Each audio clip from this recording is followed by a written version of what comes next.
Splendid Abodes, the official podcast of Toronto Thelema. Exploring, if you will, practical philosophy, from the science and the workings of the mind to spirituality, esotericism, and magic.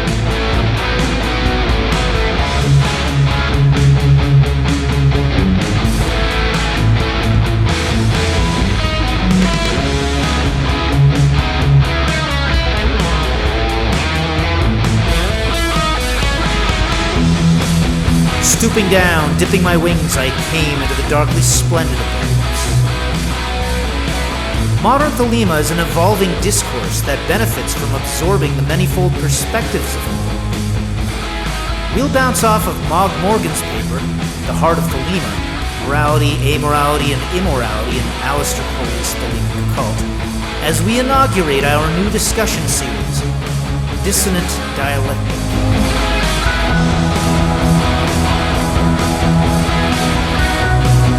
Do what thou wilt shall be the whole of the law. Love is the law. Love under will. Welcome aboard. So today you were bringing to my attention this paper that we were kind of wanting to look at on the subject of Thelemic morality. And this gives us a chance to springboard off the paper and maybe bounce around it a little bit, but also just talking about the theme of Thelemic morality and what that means, what that implies, what people's opinions of it might be, and that sort of thing. So this paper is titled The Heart of Thelema, and it's subtitled Morality, Amorality, and Immorality in Aleister Crowley's Thelema Cult. There's a version that was published in 2011 in the Pomegranate, which is like the International Journal of Pagan Studies, and this is a peer-reviewed journal / think tank, and they kind of focus on the sociological, historical context for paganism. I think Equinox Publishing also puts that out, and it covers ancient and modern pagan religious practices, peer-reviewed materials, and what have you. But the article is by Mogg Morgan, and he's the founder of Magick of Oxford.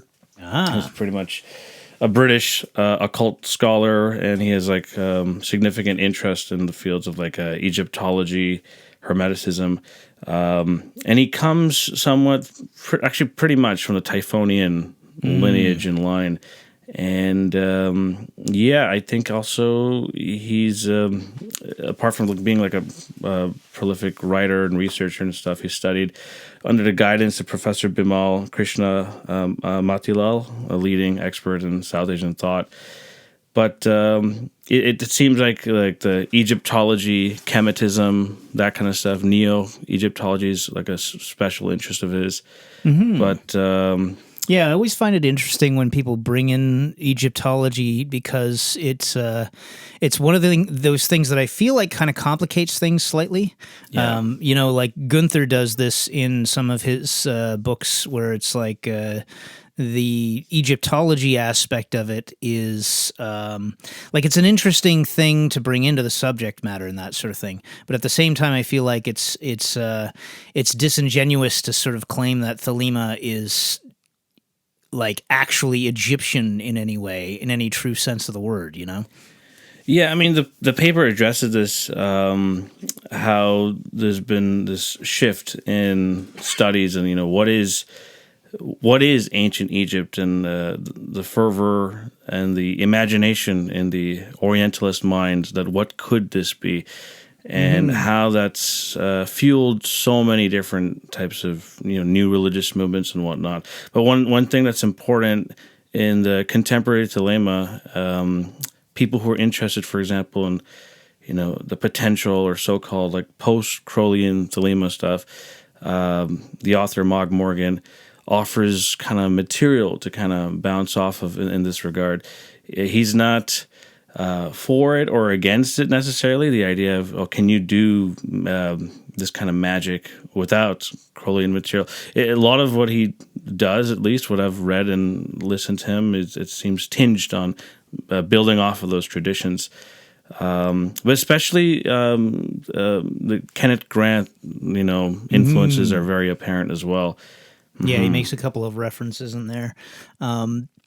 So, like, when it comes to the Egyptology sort of aspect of things, like, he's going to introduce, I don't know if we want to do things chronologically here or anything like that, but we've already gotten into that. But so he'll talk about this with reference to the goddess Ma'at, which is the goddess of justice. And so this is...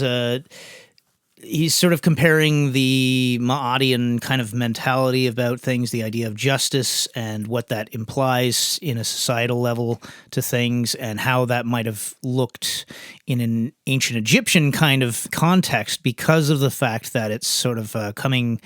like we of course have Egyptoform sort of god forms in the Book of the Law, and Crowley said for himself that that was his preference, was towards the Egyptian sort of deities and imagery and that sort of thing. Whereas when he was talking about that, he was bringing it up in reference to the fact that you could also be exploring other god forms, sort of like Greek god forms, these Celtic god forms, that sort of thing. You can explore the ones that kind of appeal to you and that sort of thing and use them in your magical workings. So, but in this context, we're going to be looking at it specifically pertaining to like essentially politics. Like, it's sort of like politics is implied here because of the fact that it's talking about morals and ethics and in a societal sort of context. Mm-hmm. Well, I would qualify that, and pretty much, like, we have this discussion sometimes that everything's about politics. Everything's always about politics. There's no separation of politics from anything else. But yes, you're correct. The crux of part of what he's arguing here, or asserting, is that this so-called Ma'atian framework, Ma'atian Thelemic lens, is perhaps a more relevant lens for Thelema in present day and in the future in terms of socio-communal workings and what have you. So because the thesis builds off of some of the workings of Fader Akkad in regards to interpreting, primary text, holy text. An example in his paper that he uses is from the Book of the Law. It says, "But your holy place shall be untouched throughout the centuries. Though with fire and sword it be burnt down and shattered, yet an invisible house there standeth, and shall stand until the fall of the great equinox, when Humrachus shall arise, and the double-wanted one assume my throne and place. Another prophet shall arise, and bring fresh fever from the skies. Another woman shall awake the lust and worship of the snake. Another soul of God and beast shall mingle in the globed priest. Another sacrifice shall stain the tomb. Another king shall reign, and blessing no longer be poured to the hawk-headed mystical lord." So this is kind of interpreted to be like, Crowley may have initiated this Aeon of Horus, and through Fader Akkad, there's this initiation or introduction of this Aeon of Ma'at. And the reason they see it as Ma'at is the text mentions Humrachus, which is like a Greek rendering of Horus of the horizon. And so Fader Akkad would be, I guess, using the Gerald Massey's interpretation or authority on this, that the Great Mother, Ma'at, or the Lady of Truth, who is prophesied in a veiled manner, like in that text, is essentially opening in the Liber Aash. It says, "Set is his holy covenant, which he shall display in the great day of Ma'at," that is being interpreted, the master of the temple of Aa, whose name is Truth. So there's a lot of perhaps gymnastics of sorts to kind of be like, okay, so this must be in reference to that, must be in reference to this, and they're talking about... It's called exegesis. Exegesis, yeah. Or is it eisegesis in this case? Oh, Yeah, okay. because they're reading it into the text. Exegesis, you're pulling it out. I guess they're doing both. They're kind of doing both, I guess. Yeah. But yeah, you're right. It's kind of like looking at connecting these different ideas to bring this forth. And I think the complication or the difficulty that a lot of people have with that, with Frater Achad, is that there's a lot of ways in which Frater Achad is bringing really good stuff to the table, and there's a lot of ways in which it seems like he went off the rails. So that's where the people tend to find the difficulty in. Yeah, it's a complex relationship between Frater Achad and overall Thelemic paradigm and personalities we often cite. But I think even with this kind of interpretation that there's this kind of era or aeon or cycle of Ma'ath that's being introduced. Folks like Kenneth Grant, eventually later in his publications and stuff, and the author here, Mogg Morgan, they kind of lean toward this idea that my personal will, my personal aspirations towards true will, has to have some alignment with this macro scale true will, this communal humanity true will, which is the will of God. Mm-hmm. So rather than having a very, narrow type of approach to like this libertarian ethos, where you're really just focusing on yourself, is like, where does your right to express your will potentially conflict with someone else's right to have their true will articulated? Yeah, which I think seems to be a difficulty as well, because just in the sense of expression of it and exploration of these ideas, because people tend to flip either to one extreme or the other, rather than being able to feel like they can have both existing simultaneously. Yeah, even in our context in Canada, the Charter of Rights and Freedoms, you have allegedly like inalienable rights, right? Mm-hmm. But then you have Supreme Court cases, charter cases, they'll have to do a balancing of rights. Like if one right is in conflict with another right, which one takes primacy? So I gave the case some time ago about this family that were Jehovah's Witnesses, and people who belong to the Watchtower community.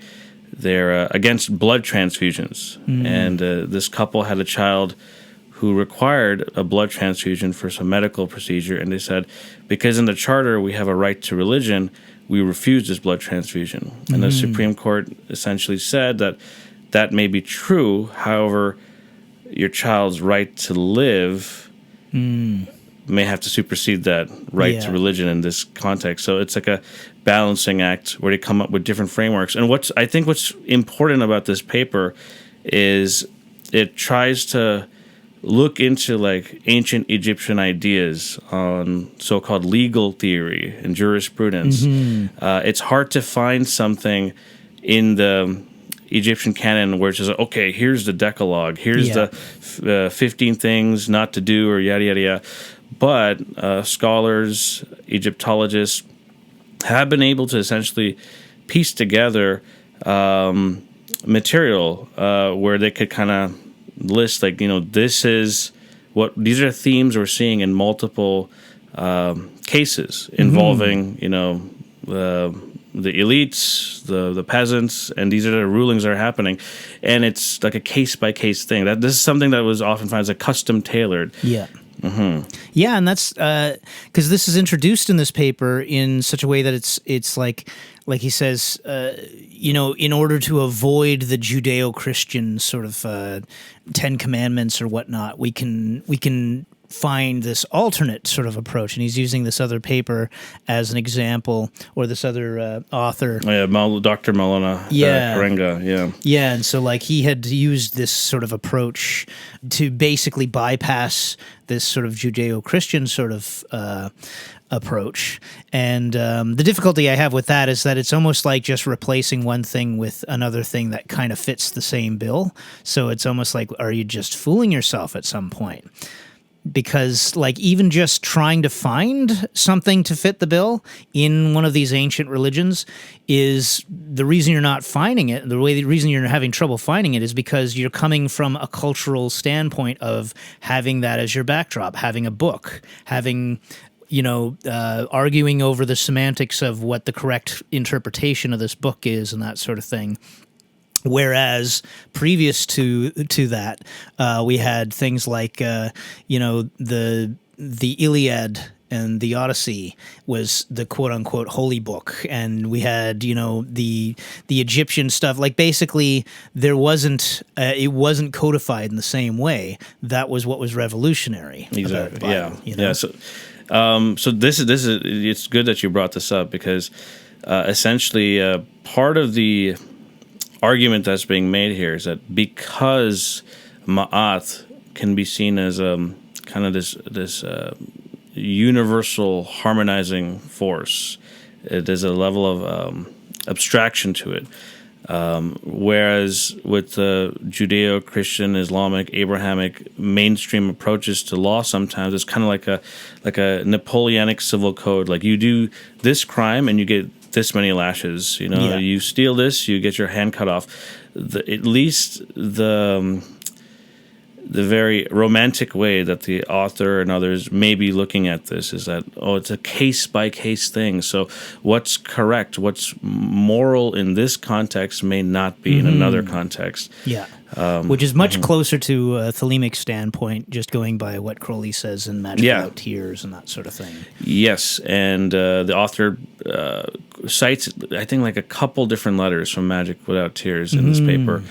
To reinforce this, Mogg Morgan, he revisits Crowleyan material and stuff. So it's not like, I'm going to just reject all this. So no, he creates an argument to be like, this is how it reinforces this idea of this Maathian approach, the Maathian Thelemites, which he says that while they're a minority, they're a significant minority. And his argument is that this is the more relevant approach to Thelema than what is commonly viewed as attributed to Thelema as this kind of very selfish, individualistic, potentially nihilistic types, that are antisocial. He uses the word antisocial for that.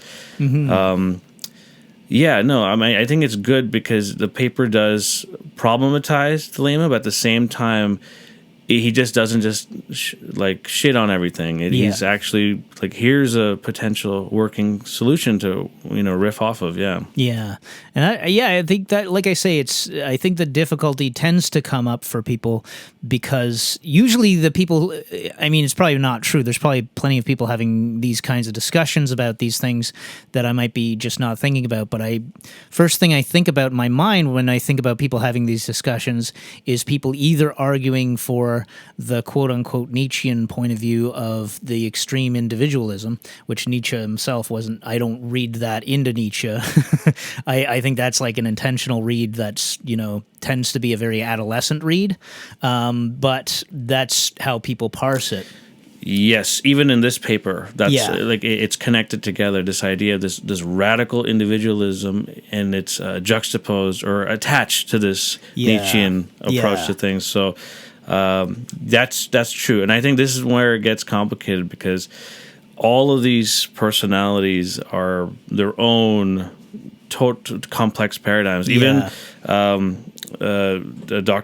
Karenga is a controversial figure. He's founder of Kwanzaa, but there's some track record involving state apparatuses and being involved in a myriad of different types of projects. But I like how he's listing his background. He's like sort of I forget the exact list that he had, but it's like author, activist, convict. It is. It just slipped in there like. But he references heavily, especially in the latter part of the essay, the paper, Dr. Karenga's Ma'at, the moral ideal in ancient Egypt, a study in classical African ethics, and you could see this paper being a good example, the Mogg Morgan's paper about how you could use the tool sets cultivated to Thelema to read other communities, materials, and kind of have it permeate. And it doesn't. And I'm not saying other as is separate, but to see how it's an integrative approach. Yeah, that's relevant. That's absolutely relevant. And I mean, he's sort of saying that people ignore this paper by Dr. Karenga, but it's like I wasn't even aware of it. So it's hard to ignore something actively when you're. I think I don't remember if he was talking about Dr. Karenga's paper, but so in the Afrocentric, Black studies spheres of either political science or religious studies and contemporary religion, that kind of stuff it has a lot of traction. But one thing I like about this paper is because it connects different bubbles together that don't always cross-pollinate. But Dr. Karenga's work is an example of one of many theoreticians in this field. And I think one reason Morgan mentions this approach to Thelema is because he wants to have an emphasis on community. And we often discuss this issue of individual versus community. And this paper, at least the version that I read, came out in 2011. So the timing is kind of interesting because you got to see so many different Egyptoform, Egyptology-ish, chemitist type of new religious movements, philosophies, political groups, and stuff kind of emerge. And I think what this paper can help do is provide the language set for Thelemites and whatnot to be able to understand and communicate with others. Because essentially it's like, if I want to know my personal will, I have a responsibility to know what the collective or communal will, the vibe is of a space. The context of things. No, that's 100% correct. I think it's like if you're just going for extreme individualism, well, what does that mean? There's like this glorification for some people of the lone wolf kind of thing, and it's like fine, but even a lone wolf has to just rub together some food and stuff like that. So you're still going to have a context, right? So, so whatever that means, it's like knowing what the context is around you. And if you're, bigotry just comes from not wanting to associate with the other and that sort of thing, and wanting to maintain separation and that sort of thing. And I guess there's a difference between separation and boundaries, I suppose. But yeah, I mean, the one thing about this paper, though, I feel like is I was mentioning that I felt like it was kind of felt reactionary. And I think that was before we got on mic, really. But I say that because of, sort of like that idea of, setting a sort of line in the sand. The language tends to do that. So I like what you're saying about the idea of being able to introduce the ideas from other thinkers, bringing these ideas to the table and incorporating them, or just being aware of them and being able to use them as different perspectives and that sort of thing. I feel like the line in the sand kind of rhetoric tends to work against that a lot of the time. In this case, it's sort of like, and maybe it's just me overreading into it, but it's like, setting up this straw man of individualism, fierce individualism that's against working together and, society on larger scales and that sort of thing, and then trying to argue for this other perspective that's not that individualistic sort of perspective. And my problem is like, this is again why I can go back to Nietzsche. Everybody tends to talk about Nietzsche in a certain way. The idea of going beyond good and evil, to me, is trying not to get caught up in an either or kind of, argument like that. So you can say yes and, so to speak. I feel like Mogg Morgan wouldn't disagree and probably would agree with you there. I think because in the Thelemic canon, if you want to call it that way, or paradigm, or current is probably more correct, there's so many openings and things that are kind of left unsaid, it offers these kind of approaches to be like, okay, we could shepherd this towards this direction, because essentially what this does is kind of critiques the institutionalization of Crowleyanity and the so-called mainstream, mainline, or orthodox, caliphate OTO style of stuff. Because even the mainstream OTO, they don't really, from my knowledge, make any clarifications on some of these things. Like that quote from Liber Aash, that Seth is his holy covenant, which he shall display in the great day of Ma'at, et cetera, et cetera. So what does that really mean? And because no one said what it could mean and whatever, it kind of leaves space for people to take it and go their own way. Yeah, I think that it tends to be a two-edged sword because of that fact. So there's a lot of things where it's almost like the answer you'll get is, what do you think it means? And it's like, I can see the facility of trying to nudge somebody into their own path, Okay, so rather than just brushing that off, I'll just sort of try to clarify.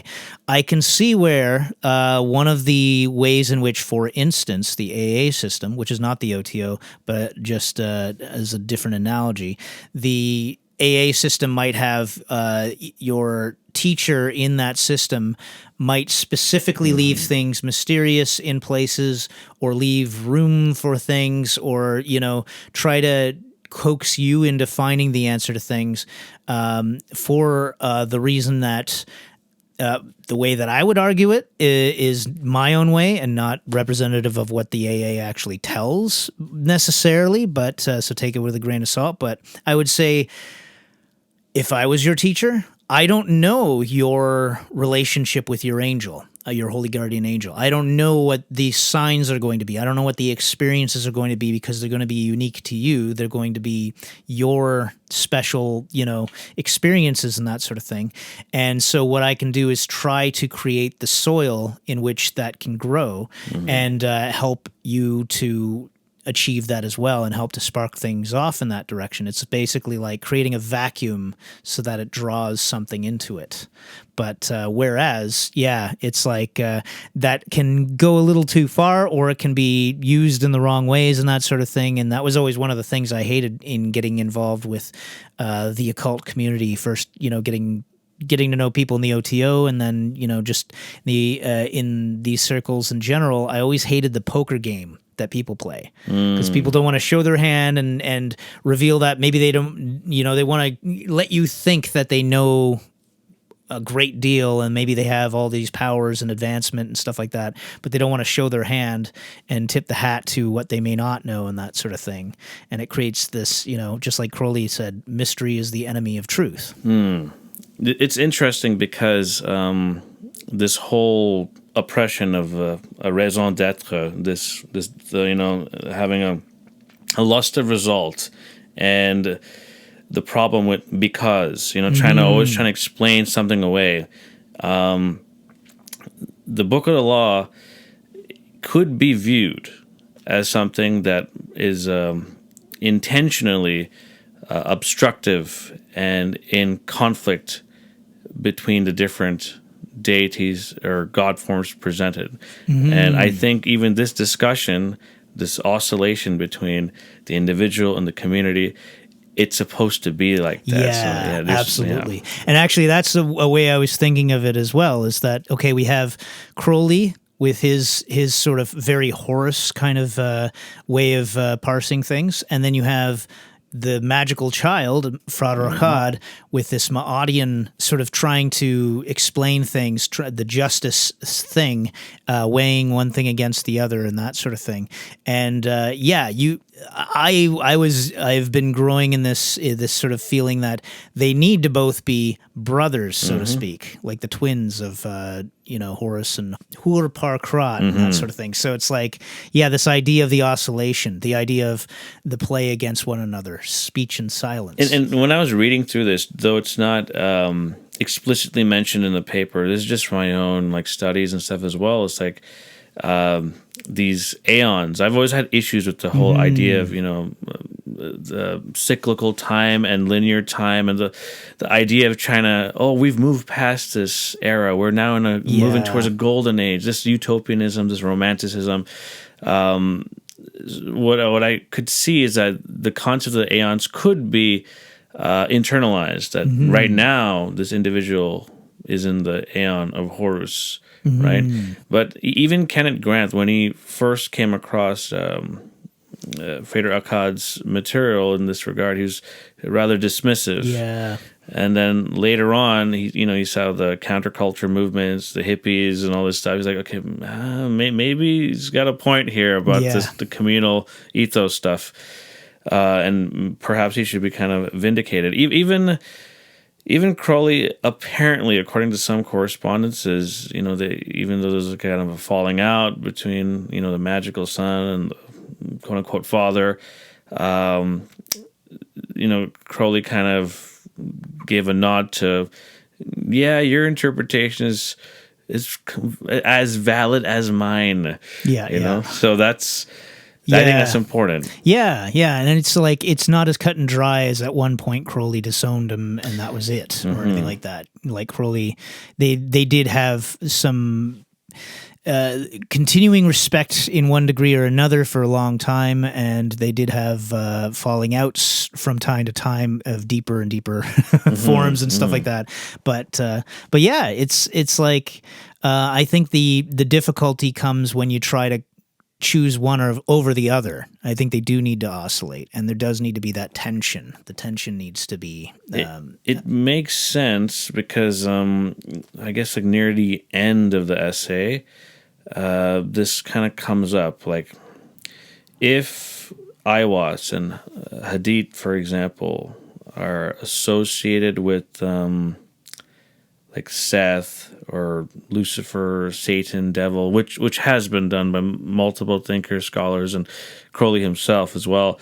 And these so-called Ma'atian inflected Thelemites, they might not identify this way. They probably don't a lot of times. They're kind of maybe confronted with this idea that, okay, if this material is coming from, these tricksters or these antagonists or these persecutors, how do we rely upon them for our, compassionate, empathetic worldview and this and that? But then, Morgan kind of delves further into this, explaining how that in ancient Egyptian traditions, oftentimes the deities are quite complex. They're not quote unquote evil. Even we know this, like the Israelites or Judaic concepts of Satan is not necessarily an evil force, right? And slowly it evolves in the human imagination to being from a prosecutor to a persecutor. So if Typhon is, for example, associated with this revelatory material and stuff, it just kind of leans toward this idea that there's this conflict in the text itself. It's not like this whole morality play that just goes one way. Yeah. It's like, okay, and there's the ending. It's a happy ending. Yeah, absolutely. And you know what? That's kind of, if I was to speak on the idea that there's the Aeon of Horus, which is to be followed by an Aeon of Ma'at.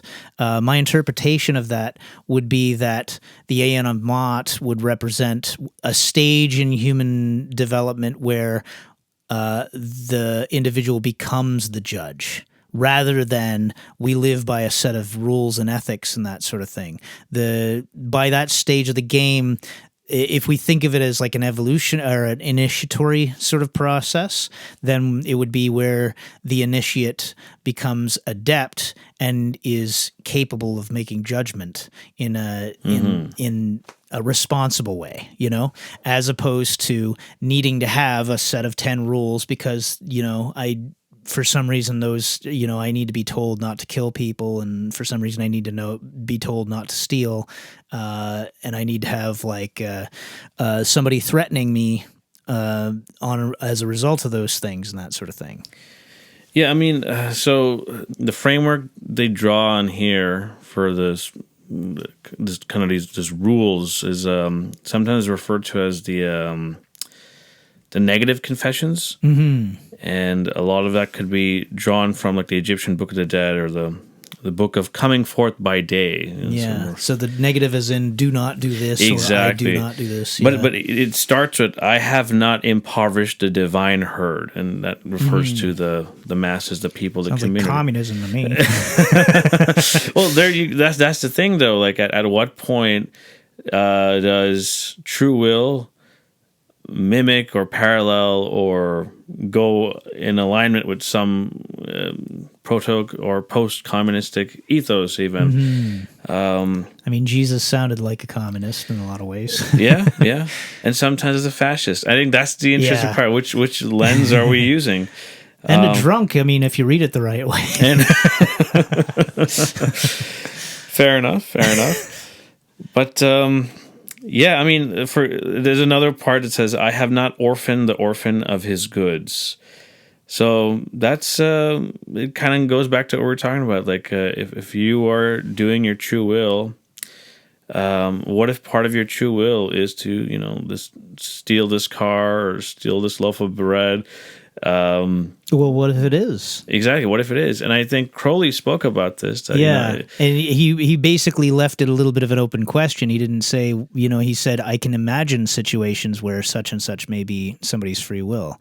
There's also a discourse on this where it's like, you've done this, but now you've opened yourself up. For someone else's true will. So you've kind of somebody else can do it to you, kind of thing. And that's the thing. I think it's like when it comes to this subject matter, we tend to think of it like children who want to avoid getting in trouble or something like that. So we have this mentality of like, these are the rules. What are the rules, and what should we not break? And it's like, okay, if I am worried about stealing to eat and trying to rationalize having to do that, really, a lot of it does come down to what are the results of you actually doing that. I mean, we have this, thing in the back of our head telling us, I mean, you and I sitting here would do, at least anyway. Not everybody in the world does by any means, but we have this thing sort of itching in the back of our head, like what will happen if I do this thing, because you'll feel guilt, you'll feel self-conscious, you'll feel, maybe you'll feel, depending on your relationship with a deity and that sort of thing, you may feel like sinful, you may feel, whatever you may feel. There's plenty of people out there who don't seem to have qualms about it. So different makeup for different people. So, whenever we're having these discussions, we always have to remember that we're not the only, the only bubble out there. That's correct. Ultimately, though, I found the paper to be refreshing in some ways because so much of the time when I, interrogate or delve into material by practicing occultists and whatnot, it's siloed, just like how we're talking about. Like it's in this kind of a bubble, operational bubble. Like, how do you use this stuff in your day job? Like, how do you relate with family members and whatnot? And absolutely. Yeah, that's very valid. And I think that's something, I'm constantly trying to think about that for myself. Like, am I actually living by the principles, and trying to actively incorporate them into my approach to life and observe the consequences of that, observe how things work in reality. So, it doesn't always, what you assume is going to work a certain way doesn't always work. So that's one of the reasons that I'm a little bit leery about having blanket ethics and morals. Is it's like, just because you believe it's to be true doesn't mean it is. You go out there and interact with people in the real world, your assumptions about how people are isn't necessarily going to hold up in all situations. Well, I think that's one of the strengths of this, is that it's not presenting a blanket ethical code or whatnot. It's more like, here's ma'ath, think about that. Like, how is it useful? Like, even I think Crowley's description of the justice / balance card, and they kind of go together. Ma'ath is viewed as truth, justice, harmony. All these things are together. So to have that as like a background, like principle to work with, it's not so much like, okay, you have to do this, you have to do that, you can't do this, you can't do that. Just it's a conscientiousness. Like for example, in the Islamic verbiage, in the Muslim body politique, the Quranic terminology is often referred to as taqwa, the Arabic term taqwa, and they say, Allah is essentially judging based on someone's taqwa, and taqwa would be translated as God-fearingness, but more contemporary scholars and thinkers especially emphasize it means God conscientiousness or conscientiousness in general. And even the concept of God in Islam could be viewed as another Arabic term called tawheed, which is a Unitarianism type of coming which together. Crowley had, he had deep associations with Islam and particularly on what he described as the esoteric side of it and interpretation of it and that sort of thing as well, whatever that may have been. And I think Frater Akkad, builds on that, and Crowley tends to approve this building, the key or the heart of Liberal, And I think that kind of leans towards, at least from what I see Morgan as implying, that there is this principle of harmony. It's not necessarily it's not a judge. It's not a kangaroo court or something like that. It's like it's much more ethereal. It's much more subtle. And how to align with this principle of truth. That's aka God's will, you know? Yeah. Yeah, and I like that you had brought up the tarot card of justice as well. It made me think of, because in the keyword of the Book of the Law, we have the Lamed, which is justice, associated with the justice card, and then we also have the Aleph, which is associated with the Fool card. And playing with that in my head, I like the idea of justice sort of creating balance and the Fool disrupting balance in a way. So you have this oscillation. That tension.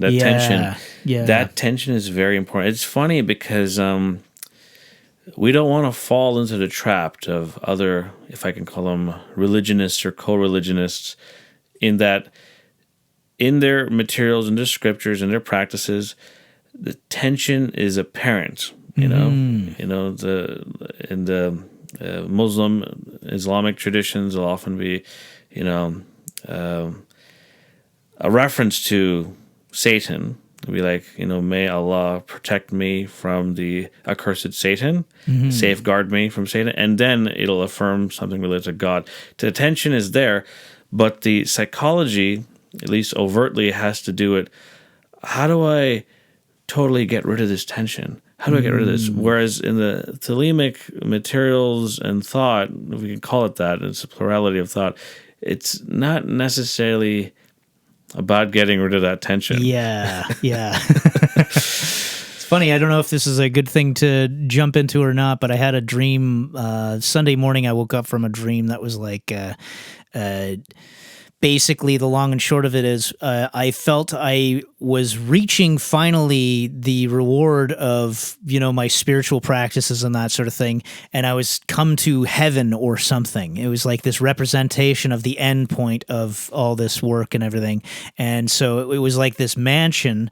And I walked into this mansion and there's a bunch of people at tables and stuff. And it may have been representative of like our Thelemic meetups and stuff like that. It's like, it was kind of like, sitting down and trying to like, buy into the fact that this is the end point and this is the heaven that's been created out of all this work and everything. This is the end point of it.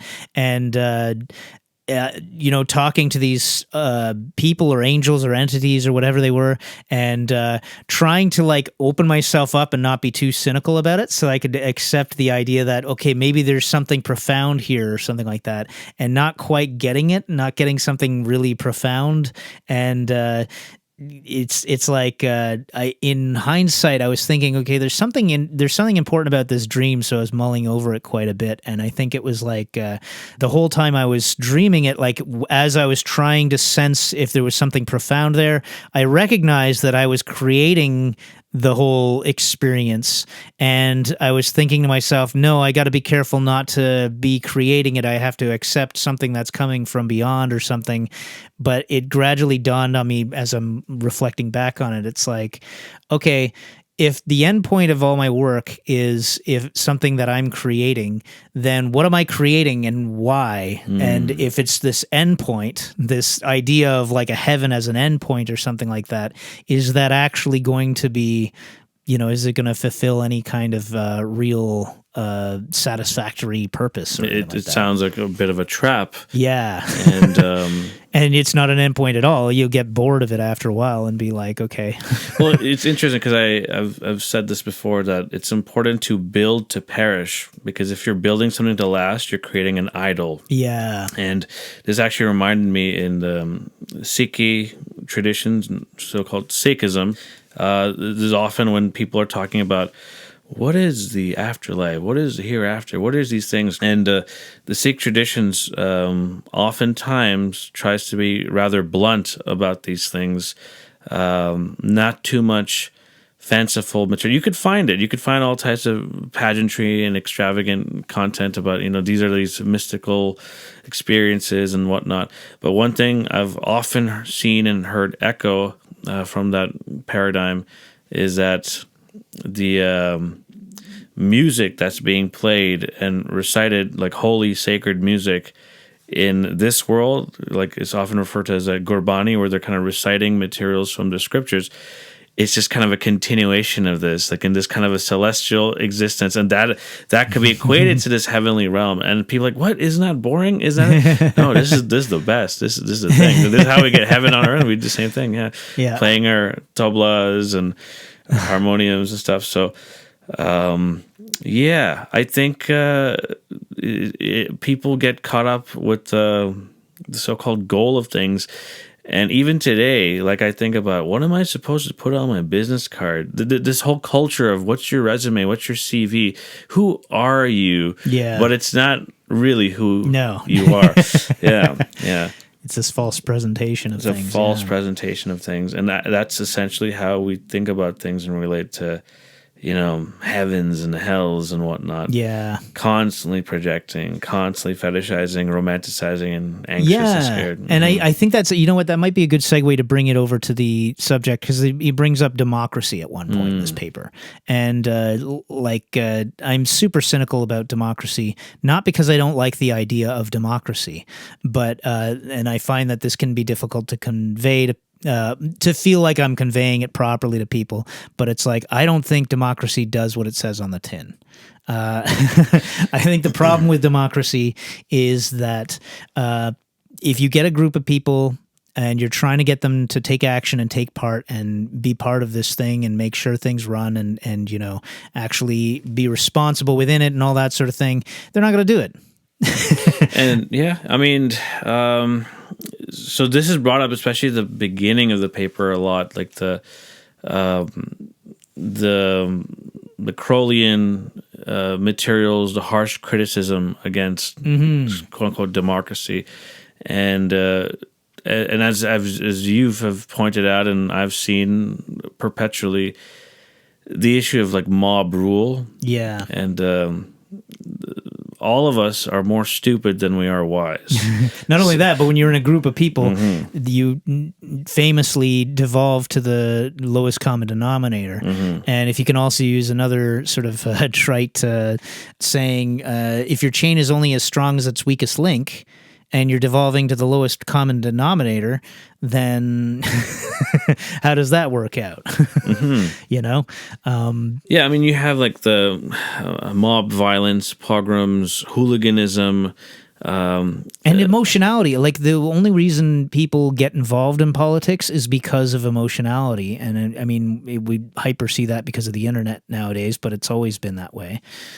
Yeah, and people could read it like, politics and political orientations are an extension of people's psychosocial traumas and their dispositions. Like someone's mental illness essentially defines their patterns for engagement, disengagement in these spheres. But yeah, I guess for Morgan, in this paper, and for those who are still listening, it's called The Heart of Thelema.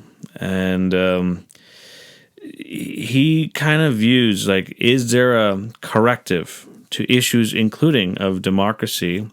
Like, can you do justice without the mob mentality of things? Can you have a true will where you're not kind of voting on things, where you're like, oh yeah, this is what it is today, and also then what's wrong with voting on things? And then it becomes a whole issue is that your true will is not necessarily just what you want to do or what you desire. And because it's so slippery, there's so many slippery parts here. The potential solution to a slippery problem is another slippery answer. Yeah. And that's the fact of the matter, and that's the thing. I think it's like the way he's talking about democracy or defending it in this is like sort of as if Crowley's just should have, he even says it like that, like Crowley should have confined himself to just making criticisms of the misuse of democracy, as if democracy without being misused would already be functioning perfectly or something like that. But I would argue that the problems are baked into. Yes, I caught that as well. He didn't flesh this out more. Like even before we started recording, you indicated that the paper doesn't actually start by defining what it means by morality, amorality, immorality. It just kind of assumes. It takes it for granted that you know with the context of that. By which I guess we should maybe address it ourselves now that we've... Fair enough. Although, and this is my off the top of my head interpretation of that is, I go again to Nietzsche, and I think that's what he's talking about. It's the idea of morality. It seems to imply the idea of acting ethically and having a set of sort of ethics to guide you, or a sense of morality to guide you and that sort of thing. Immorality would be breaking those ethics and morals, or going against those kinds of social customs and whatnot. And then amorality, the way that I think Nietzsche used it was like the going beyond good and evil sort of thing, so that you're not beholden to have to take one side or the other.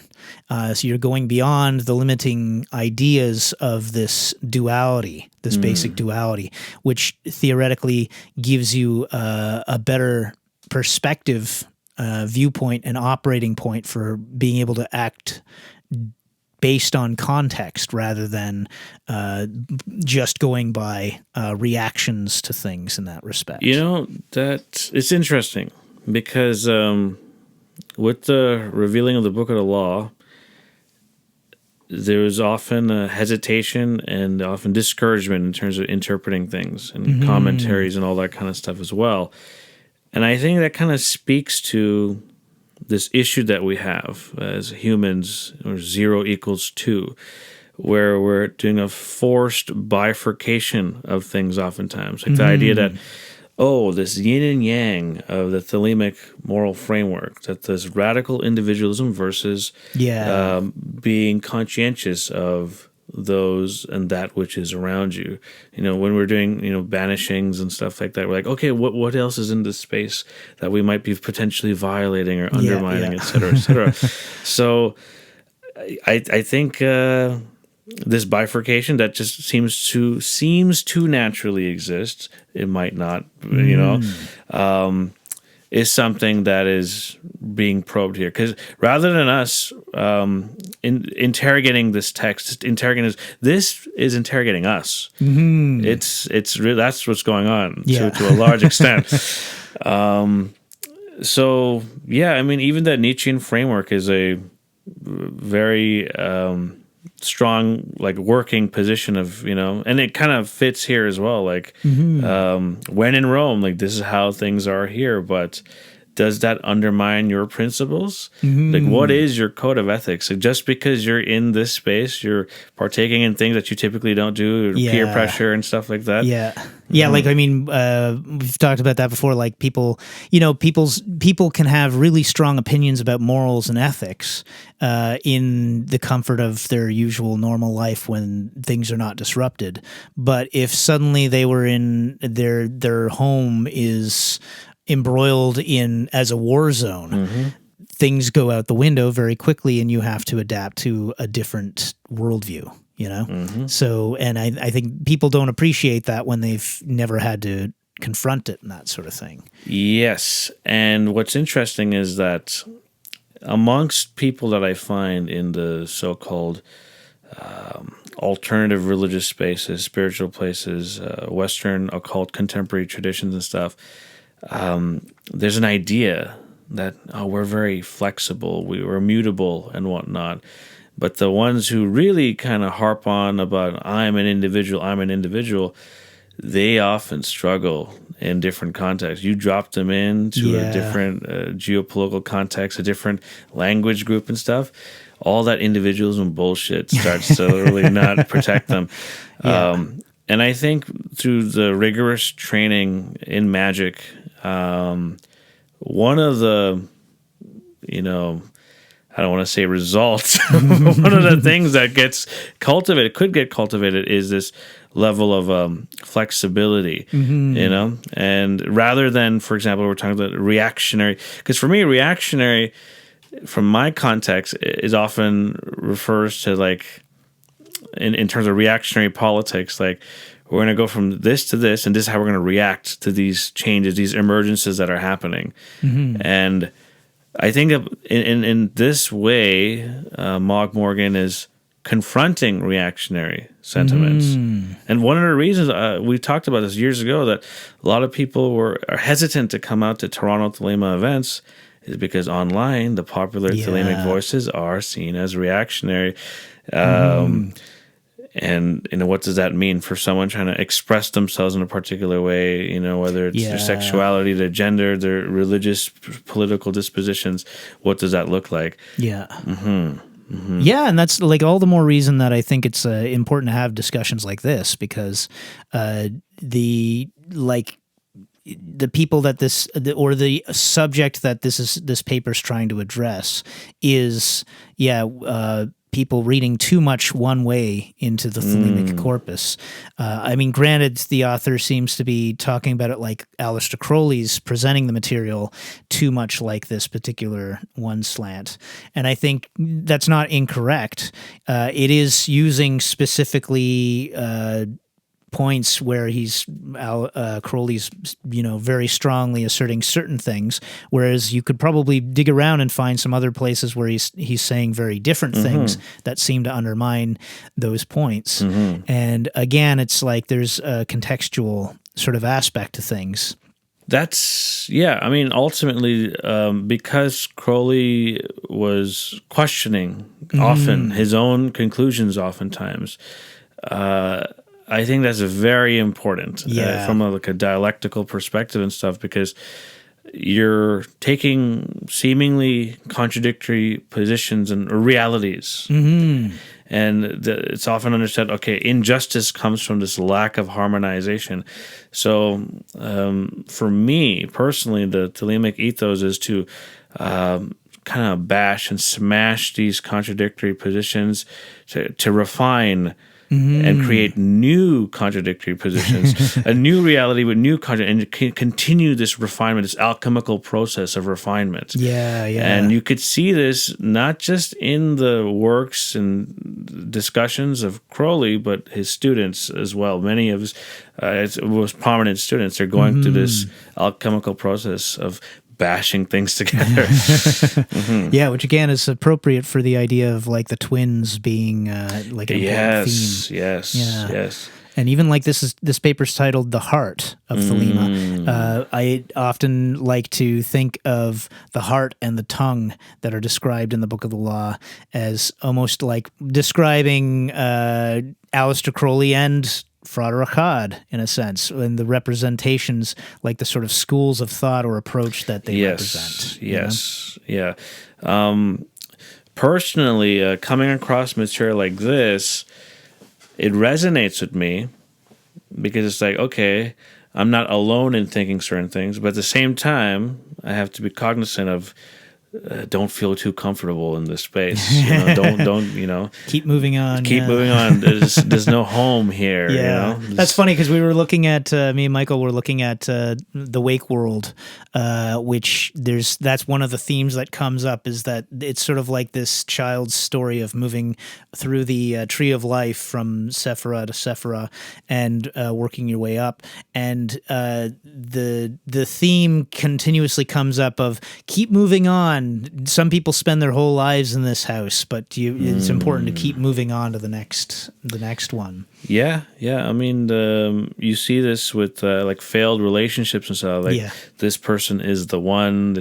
I'm gonna root myself and build a life with this person, and it doesn't work out. And you got to figure out how do you move on. Yeah. And if you don't, it's a type of death, but it's a necessary death, so you could be reborn and keep. Yeah, it's the difference on. between taking death as stagnation, like where you're forcing it to keep, you're too afraid to confront the experience of change, so you're trying to keep things together, versus death as change and transformation and that. So this is interesting because this is one of the critiques of so-called, I hate this word, but it's like so-called mainstream Thelemic thought or bodies. The idea that you are at higher risk of creating a dead religion that's no longer a current. A current has to be a current. And I think this is important to be like, how do we confront institutionalization and the stoppage of moving along? Yeah. These obstacles to moving along. Because we're so scared that, oh no, what's the legacy of this? Yeah. What am I doing? I want to hold my memories so closely about these experiences I had, but it's like you got to grow the fuck up. Yeah, and that's it. It's like the fact of the matter is we still carry this baggage, just like I was saying before about like if we're looking at these older religious ideas from the lens of the people of the book, where we're in this culture that looks at things a certain way, and we're trying to read things in hindsight that weren't read at the time that way. For instance, potentially, I'm not saying that is the case. That's just what comes to mind as probably a healthy thing to keep in mind about it. This is kind of it affects our standpoint here as well. Like we tend to think, people get involved with Thelema. I mean, people come out to Toronto Thelema, and their first reaction is like assuming that it must be some kind of order or temple or structured system of some sort, and when they find out that it's just a community sort of thing, that's anybody who's volunteering their time and efforts can get involved and all that sort of thing, and we're just trying to it's not centralized in that respect or anything like that, it's not structured in that respect, they're like, well, what's the point? What's the point?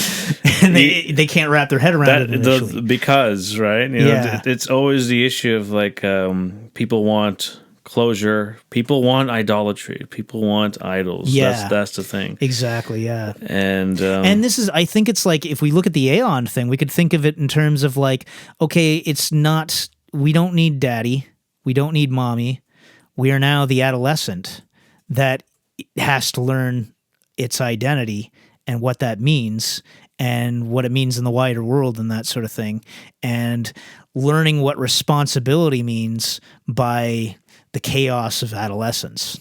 So that's another way of looking at that. Yeah, I mean, when I was thinking about this, like, because a lot of people's sentiments or perspectives on Thelema as a movement, as a current, comes from people they know who identify with it, who identify as Thelemites or practicing magicians or occultists, and they're using ABC books associated with XYZ people. So everybody, the Thelemite they know becomes the emissary, or yes, exactly. So when I was looking at this paper, I'm like, from like a thin reading of it, it's like Mogg Morgan is trying to do a corrective of Thelema, ?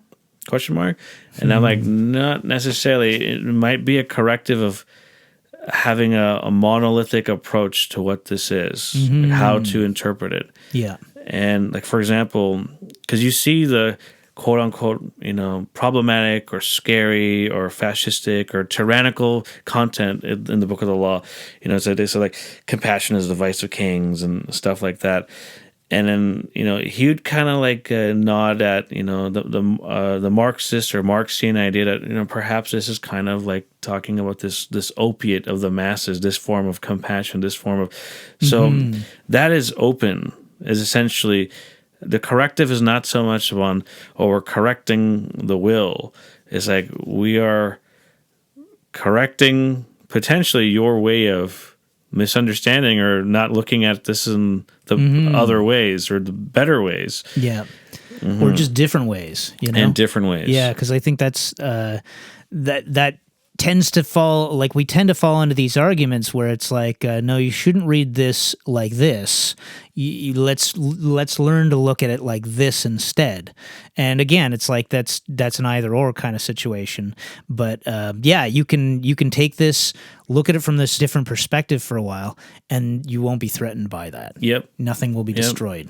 And I think during one of our Holy Book discussion sessions, I mentioned that, when I was younger, I came across the material where it's like, this is the law of the strong. It's like stamp down the wretched and the weak. Yeah. As someone who's young and relatively alienated in a urbanite context, as most people are, these things could be attractive, for a young male and whatnot. Yeah. And then later, as I got older, I started thinking, how should I look at this stuff, especially seeing some of the socio-political movements and guerrilla, militant, terrorist, lone wolf attackers, and blowing up schools and stuff. I know they're also reading some of the same content. And then again, when I got even older, I revisiting the content. It was a different set of eyes, a different sentiment and feeling for this kind of stuff. So I think that's really what it is, because I'll sometimes ask people in my family or my friends and community, is like, they're in their particular religious traditions, and I'll sometimes ask them that, when you were 12 years old and you did this ceremony, this ritual, did you have a different experience, or are you doing the same thing now that you're in your 30s or your 40s and your 50s? And some of them get kind of bewildered and shocked because they don't even think about it. Like this is, that's why I view some of this stuff, these traditions, as kind of dead, more dead than alive. They're not actually currents anymore. And that's I guess that sort of speaks to you can argue for the Ma'at sort of perspective where it's justice and a framework, but even as the author here says, it's like the negative confessions. Thank you. The negative confessions are that are listed. It's arguable that maybe it's just specifically to a priesthood that they're being prescribed, and that it would only be during the period of time in which they're in the office of the priesthood. So, I don't know about ancient Egyptian priests, but I know that like in ancient Rome, people like Caesar and Cicero served in priestly roles, and Cicero was a lawyer, and like these are people in public office. It's more of an honorary kind of thing to a large extent, but they're still like it's like taking on this priestly role during such and such a portion of time, and so during that period of time, then there would be these strictures, presumably, and that sort of thing. So this is actually mentioned in the paper that you had regular people in priestly functions, and most of the time, I'm talking about ancient Egypt, based on the scholarship, a lot of people were like part-time. Most of them were like part-time. Like, and here's an interesting part, because I think the way I framed it is as if the Thelemic framework for freedom and liberty is being tested against this Egyptology, the negative confessions, the Declaration of Innocence, stuff that's formulated or reformulated into the 1960s Black Power movements and stuff like that. The paper doesn't just do that, where it's like testing Thelemic ideas to these ideas. It does it the other way around as well. It takes the reconstructed Egyptian ethics, legal theory, and tests it against what the Thelemic revelation and thinkers have said on things. And so it's not just a one-sided, oh yeah, we're just gonna take from this and replace this. It's like, no, we're pushing both of these things together. I think that's kind of worth noting. The paper's not too long, so I do recommend people who are interested in it's easy enough to read through the entire thing. People who are interested in law, legal studies, religion, metaphysics, because this has kind of cross sections all over the place. And it's nice, like I say, to whatever your point of view is, and whatever your point of view coming out of reading the paper is, it's just nice to take different points of view on it. So rather than thinking this is telling you the correct way that you should start thinking about things, don't think about it that way. Just think about it in where you can challenge yourself with, It reminds me of something you'd say about, in terms of Nuit and Hadith, and the idea that if you're able to get all these people with all these different perspectives and their lived experiences, you could benefit vicariously through their experiences and perspectives. To have a holistic approach to things. And I think that's one of the reasons, for example, Toronto Thelema organizes field trips to other communities and,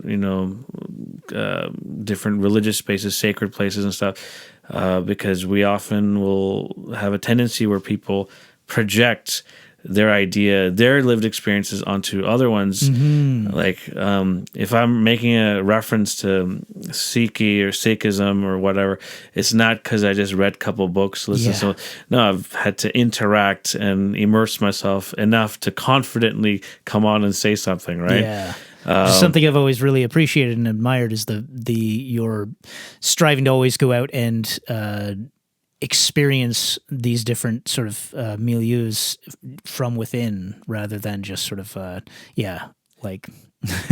of the reasons I had platformed this paper specifically, because it's not as some other papers I've read where it's kind of more etic.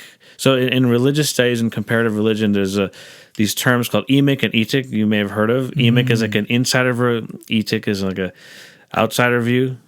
It's not ethic, no. It's ethics. So Morgan is essentially an insider with the tool set of an outsider. And that's kind of is one of the strengths. And like, it's not just some person critiquing Thelemites for being, perverts and careless, or they need to become like this. They need to be more compassionate. And he's very overt about his agenda, that he's like, hey, Thelema is going to be more relevant if you lean this way. You could actually apply the tools and your skills in different contexts rather than, be antisocial, quote unquote.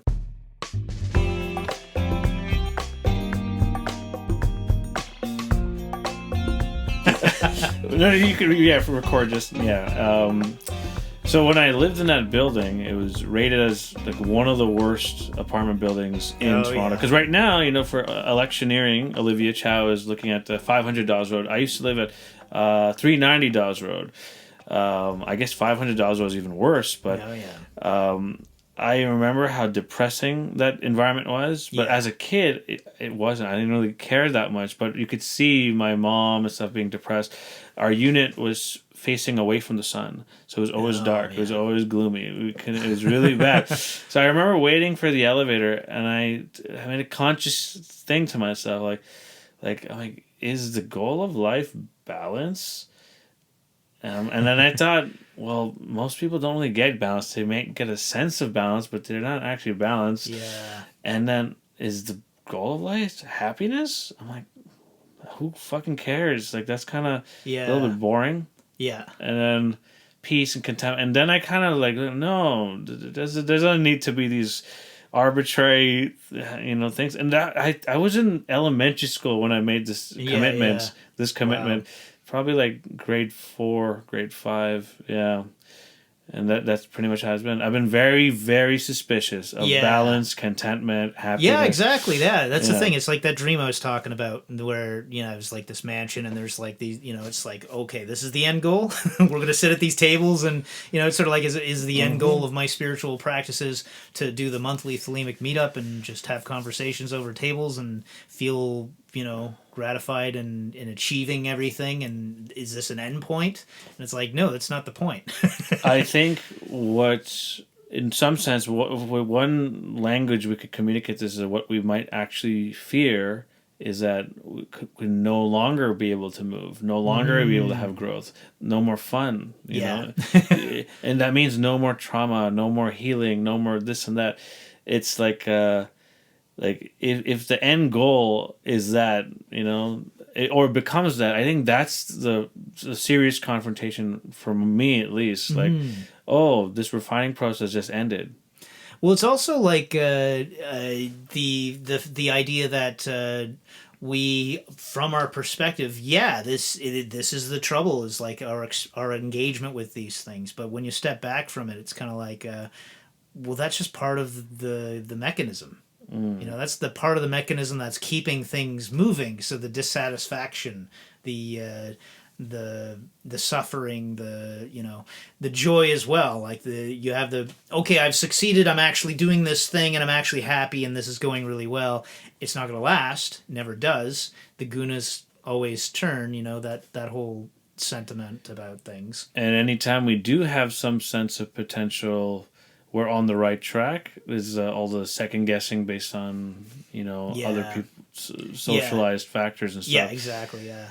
Yeah. So it's kind of like, going back to the idea of like justice and Ma'at and that sort of thing. That's why I think it's like, it's best not to assume that it's like choosing that over the other or something like that, because it's sort of like justice. You could say, if we're looking at the wheel of the gunas, it's the exact center point of the wheel is the balance point. And you attained that, but then it gives you perspective. It doesn't mean you stay there. You re-engage with the wheel. Yeah, so one way to look at this is that the idea is that we're not telling you how differently to do Thelema. But this is integrated in the Thelema you're already doing. Maybe you're not conscious about it. Exactly, yeah. Because this is this principle, this anchoring concept here. Yeah. Yeah, and the problem with, having philosophies, having ways of thinking about these things and all that sort of thing is that when we first approach anything, you have an idea about it, it's going to be inevitably limiting in some degree. Right? So it's only useful for a while. It's like the Buddhist kind of raft that gets you across this particular river. Wonderful. You're going to let go of it at some point, and leave it behind so you can... I want to put it on my shoulders. Yeah. I want to kind of walk around. Well, hey, you could, and that's the nice thing about it. It doesn't weigh anything, so you can do that. And you can bring it along and use it if it's appropriate. But you don't have to use it I want to when it's worship not it. appropriate. You don't come to a mountain and say, I'm going to climb this mountain using this raft. It becomes a sled. Yeah. Well, once you get to the other side, yeah. So you may be able to repurpose it, but it's like, you don't want to use it for the wrong purpose, So as you're going through the initiatory process, you should be disintegrating and reintegrating by turns, and then through that process, get a fresh insight into things. so that whatever you came to this thing, instead of arguing, at this point where you're like, I think it's individualistic and, I want to be a lone wolf and that sort of thing, versus we should be thinking with our hearts and thinking about compassion for other people and have that as part of our process, instead of having to think about like this, like choosing a side. It's like, just go through the work, and then you will start to have direct experience of the right choices to make at the right times and that sort of thing. If it's a doctrine of anti-closureism, no closure, right? I look at it as like if love is the law, then it confronts this thing in that you don't need closure, you need love, you need a type of you need agape, like this is it meets you where you're at, I'm not gonna lie to you about your favorite family dog is on some farm and whatnot, so yeah, but I'm part of his face is out back. But so yeah, I think that's something we could have talked about in terms of. I could probably edit that in. But yeah, that's the problem. Is we'll have these conversations and then they'll be lost to the ether. 100%. Yeah, because one thing that they mention in the paper is, when they're talking about, when the idea is that do what thou wilt shall be the whole of the law. Mm-hmm. What's emphasized in the paper is the whole is also a reflection of humankind. So when you're doing... That sounds like some communist bullshit. But that's probably something that could be... put it in there, but yeah, do what thou wilt shall be the whole of the law, meaning the totality of existence, which part of that is humankind. Wasn't that like Frater Akkad saying that too? Yes, correct. Yeah, so it's not just this Mogg Morgan just making shit up. That's right, because he quotes Frater Akkad basically saying, based on that meditation, he started saying how it's about being committed to the entirety of humanity and the best thing for humanity and that sort of which thing. Is very much like this from an Islamic perspective, potentially, is the Tawhidic paradigm that Dr. Amina Wadud often refers to, this Tawhidic reality, this radical Unitarian reality. Rather than saying monotheism, it's not monotheism, it's unityism, Unitarianism, not like the Christian denomination, but like a monorealist, like the Aga Khan 3 would say. The problem I find with it is the first thing that comes to mind is the Messiah complex comes out, because it's like, if I'm concerned with the entirety, the best thing for all of humanity, then the first thing that happens is I start thinking of myself in my role and capacity as somebody helping the entirety of humanity. And I mean, Frater Akkad literally had this problem. He had Messiah complex popping up all the time, and he was like, his favorite game was to find ways in the Book of the Law or in the random newspaper that proved the point that he was, he was important, like finding his name. Yeah, we know people like that. Yeah, exactly. It's not uncommon. It's not unusual. But that's the interesting part, that once these grandiose and irritating personalities have physically passed, their ideas that could be revolutionary and radical could be localized to, like, no, we have to be messiahs, like individually, yada yada yada. So you can transmute it into something else. But I say, why not do that in their lifetime? And if this is a common thing for people to have a messiah complex, then maybe we can just become aware of that and actually work with it instead of against it. Not in support of the really believing that you're a messiah in that I'm so special kind of way, but like just recognizing, okay, this is like, this is a mechanism of the brain that's kicking in. There's something happening here that's making me feel important. I don't have to swing to a bipolar, I am Jesus or I am a piece of shit because I'm just a psychotic or something like that. You can try to find, you can find balance. You can work your way towards a balance in order to get your grounding. And then you can go nuts again. And you can oscillate. Yeah, I mean, ultimately, there's a lot of people who see themselves in these type of roles that they're very special and this and that. But I think what a lot of people see is what makes you special. Is it qualified by community and stuff? And for example, why has Thelema continued to be a thing, and so many other new religious movements and stuff from that era have either dwindled or been absorbed by other things and stuff. And I think it has to do with charismatic authority in regards to communalism and stuff. Not communism, but the idea that how does your works impact society, community, people, and stuff. And I think much of the body of literature and material in this sphere has impacted lots of people across the world, across decades now. Yeah. And that's so for me, the whole messiahship thing is, again, it becomes more of an abstract concept like justice. This paradigm of material is a paradigm of material that could, quote unquote, free you from some kind of bondage, to put you into new bondage, to free you from bondage, etc., etc. Yeah. This sounds like some weird mental gymnastics and stuff, but I've made this point also about the imam of the time in Shi'i and Shia Muslim thought, and in the contemporary world, Nizari Ismaili Aga Khani community. I often look at the institutions of the Aga Khan as being the actual imam.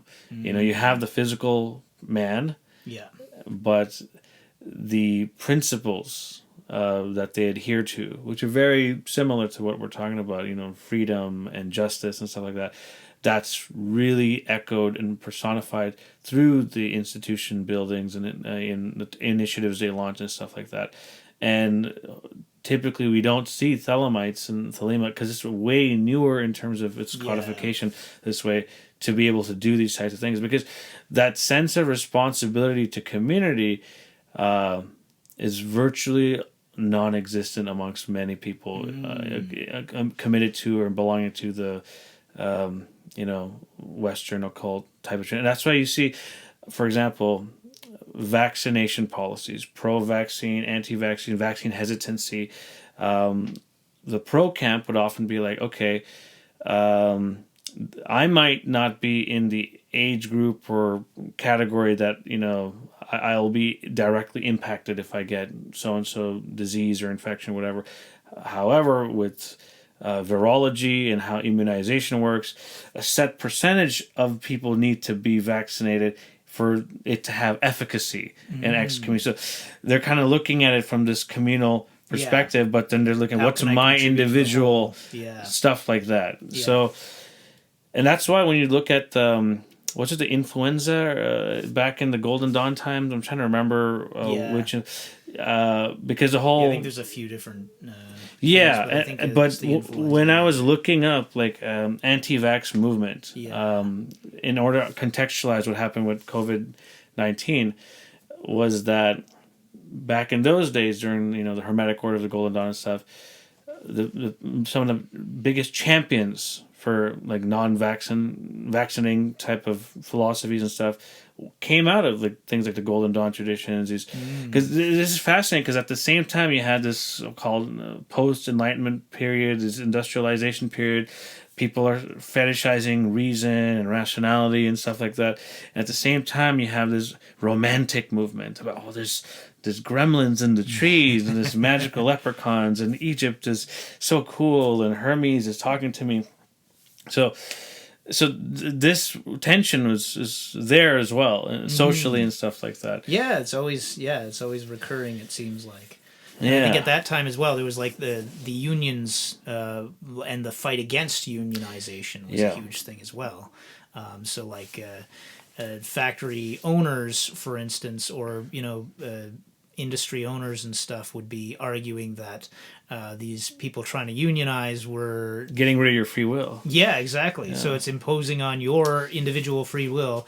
Meanwhile, the argument in the reverse is that they're collectivizing power. Yeah, they're undermining people's health and welfare, which and is part of their freedom. To be able to have teeth that work and whatnot. I mean, Ellen G. White was a prophetess and pioneer for the Seventh-day Adventist, the Adventist movement. Yeah. That's right. And we were supposed to do a field trip some February, I think, last year. There's another world in the multiverse where the end of the world did happen in the early 1800s. Well, I mean, that's essentially what's often argued. But Ellen G. White was also anti-union for the similar reasons. Like, it takes away your freedom from da-da-da-da. Yeah. But I'm like, if you pool your resources together... Speaking of mental gymnastics. So, I mean, you can't free yourself from this game, this oscillation. Mm-hmm. So I think what's important is to take it in stride and have fun with it. Yeah, basically, yeah. I mean, fundamentally, I think that's true. It's like we get so caught up in things. And that's, again, like going back, tying it back to what I was criticizing about democracy. It's like... democracy and politics use public opinion and the fact that public opinion is reactionary to emotional input and whatnot, and which maybe it should be. Maybe, I mean, it's hard to say because right? are we fetishizing a concept of rationality and this reason? Idea of freedom in the first place? Like, what is freedom? Is and it really objectivism? Freedom Objectivism, that's another issue, right? Like, do you think being in a democratic so-called society, we are free, therefore? And what does that look like? I mean, definitely we enjoy a standard of living that we couldn't, complain about, certainly. So that's wonderful. Is that the same thing as freedom? What is freedom? It's like you can certainly question that.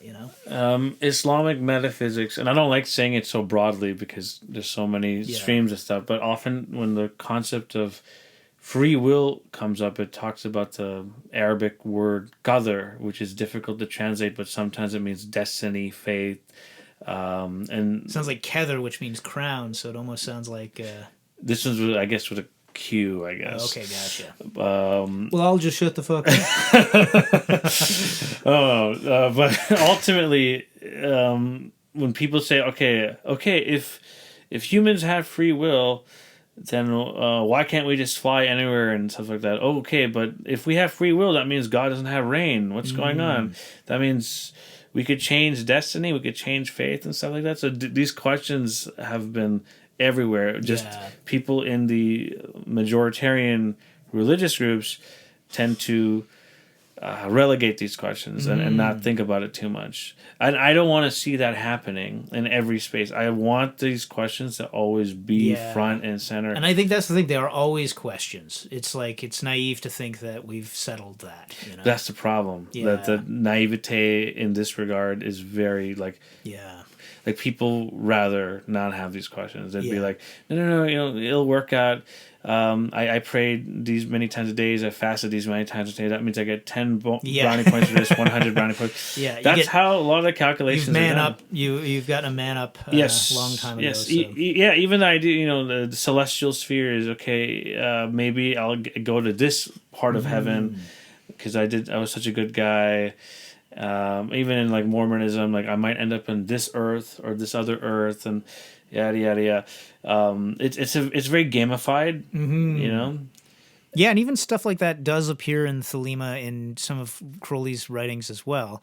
I feel like he doesn't hit on it, like he kind of leaves room for the fact that it's speculative. So he doesn't say this is actually our cosmology or something like that. But sometimes he'll speculate on things like, the idea that souls work their way in towards the sun Yeah. from planet to planet and that sort of thing. Which, I wonder if the cynical part of me, because it's like I'm always questioning, always tearing down, always trying to look at different angles of view on things. And for that reason, I can't buy something like that.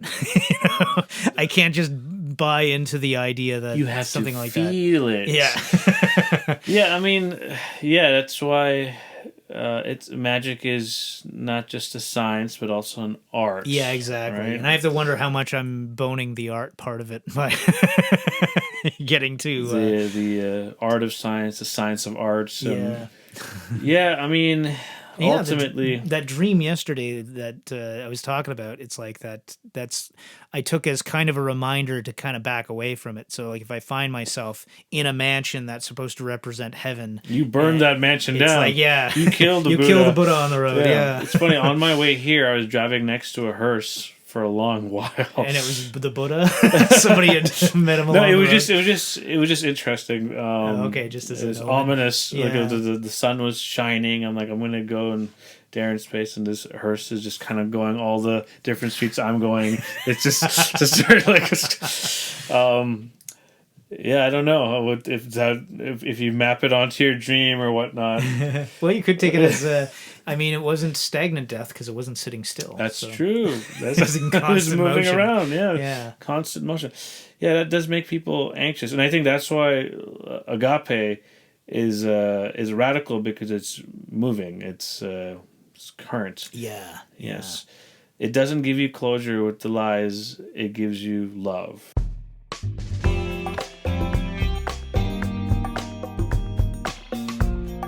Yeah, it's interesting because one thing I didn't mention in our initial recording was for Mogg Morgan, I was trying to deep dive to figure out like to what extent was he involved in the TOTO, the Typhonian order, and all that kind of stuff.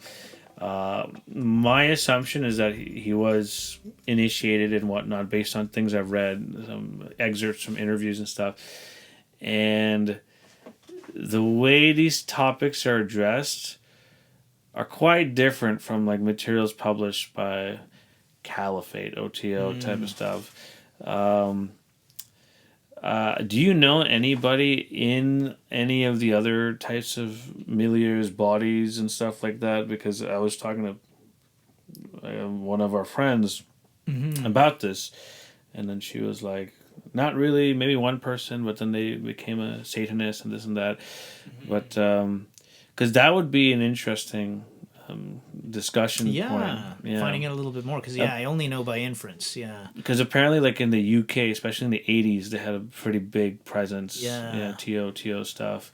Yeah, and I mean, my natural association is that it seems like Kenneth Grant was kind of going a little bit over the edge with. But a lot of people in that current didn't necessarily care so much what he was doing. Yeah. That's the thing. So it's like I don't. As a result, it would be nice to if we were able to do a field trip, but unfortunately, there's no. As far as I know, there's no. Well, yeah, because I'm like, it seems way more creative. We're talking the Lovecraftian stuff that he was into and stuff, and there seemed to be a lot of butthurt after Carl passed away.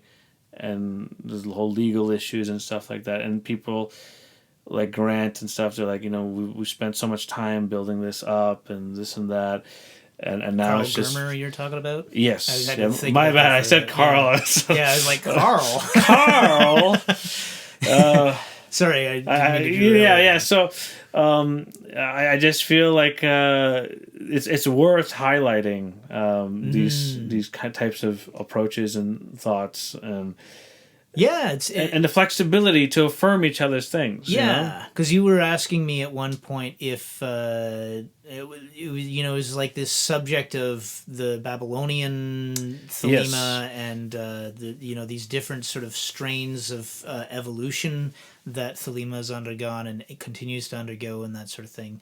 And I think you were posing the question of like, can you have Thelema without what can you pare away from it that you would still be able to, like, can you just take the Book of the Law and have Thelema from that?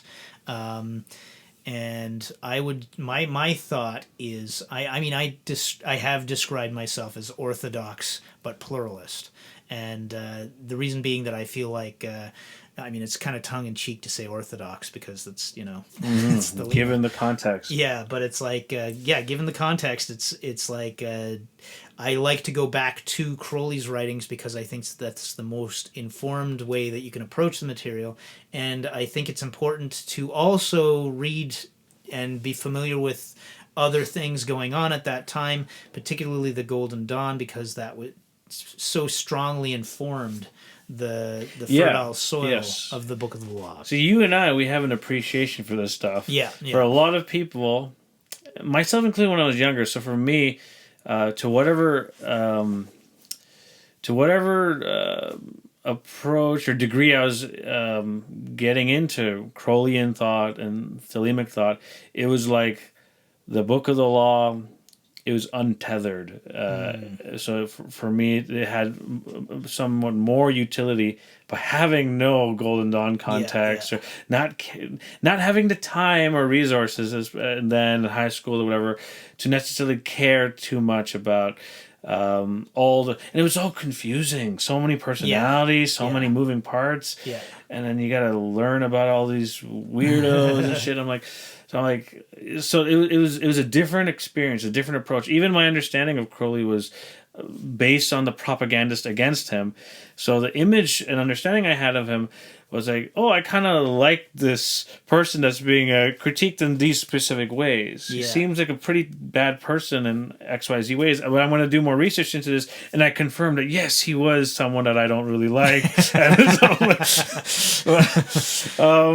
But yeah, I think because I sometimes talk about this in terms of Islam, this the untethered approach to Islamicate sciences and stuff like that, and the utility in that, and the problems with ahistoricity, where you don't have any. Like, for example, I know people who convert to Islam, and a lot of them is a little bit annoying to use the term reverting to Islam. It's a whole metaphysical and socio-political reason why many of them say this, or transitioning towards submission. Well, everything to God. is Muslim, though, right? Yeah, well, that's what the Maulana Maududi, the controversial and problematic person from the Indian subcontinent, would say. Topic for another day. But people that have been talking about that become Muslim did become Muslim through progressive, intersectional, LGBT-friendly, queer, feminist spaces. So sometimes the problem I noticed, or I could problematize it, is there'd be interpreting narratives, stories, parables exclusively from that lens. This sometimes anarchist, left-leaning, liberal, progressive, feminist lens.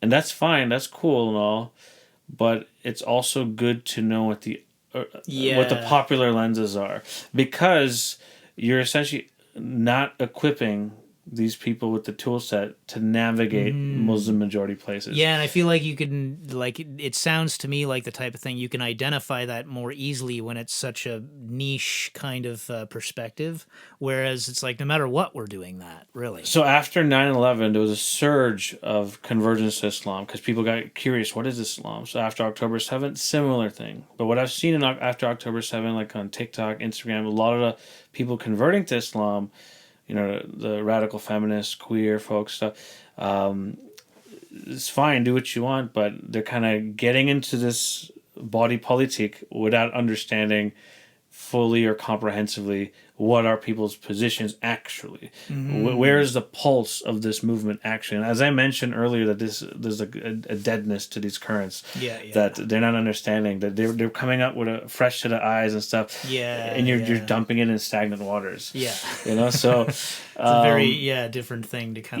So you'll see them, donning the hijab and all that kind of stuff, but at the same time they'll be like, oh yeah, gay people have rights and this and that. They're bringing what they've learned, what they've cultivated, and they're bringing it to the Muslim body politic. And this doesn't mean the Muslim body politic did not already have this stuff, rights for different types of minorities and discussions within Muslim communities. So I'm not giving credit or responsibility to the so-called newcomers and whatever. But I'm saying is that when you're entering a space, it's good to study the lay of the land. So with Toronto Thelema early on, you noticed where I was trying to decipher and figure out trajectories. Because I would be looking at you and a few other people in the space, and I'd be studying other people, and I started realizing this is a core of quote-unquote orthodox type of stuff. Because whenever I'd bring up, for example, stuff about the UFO type of people, the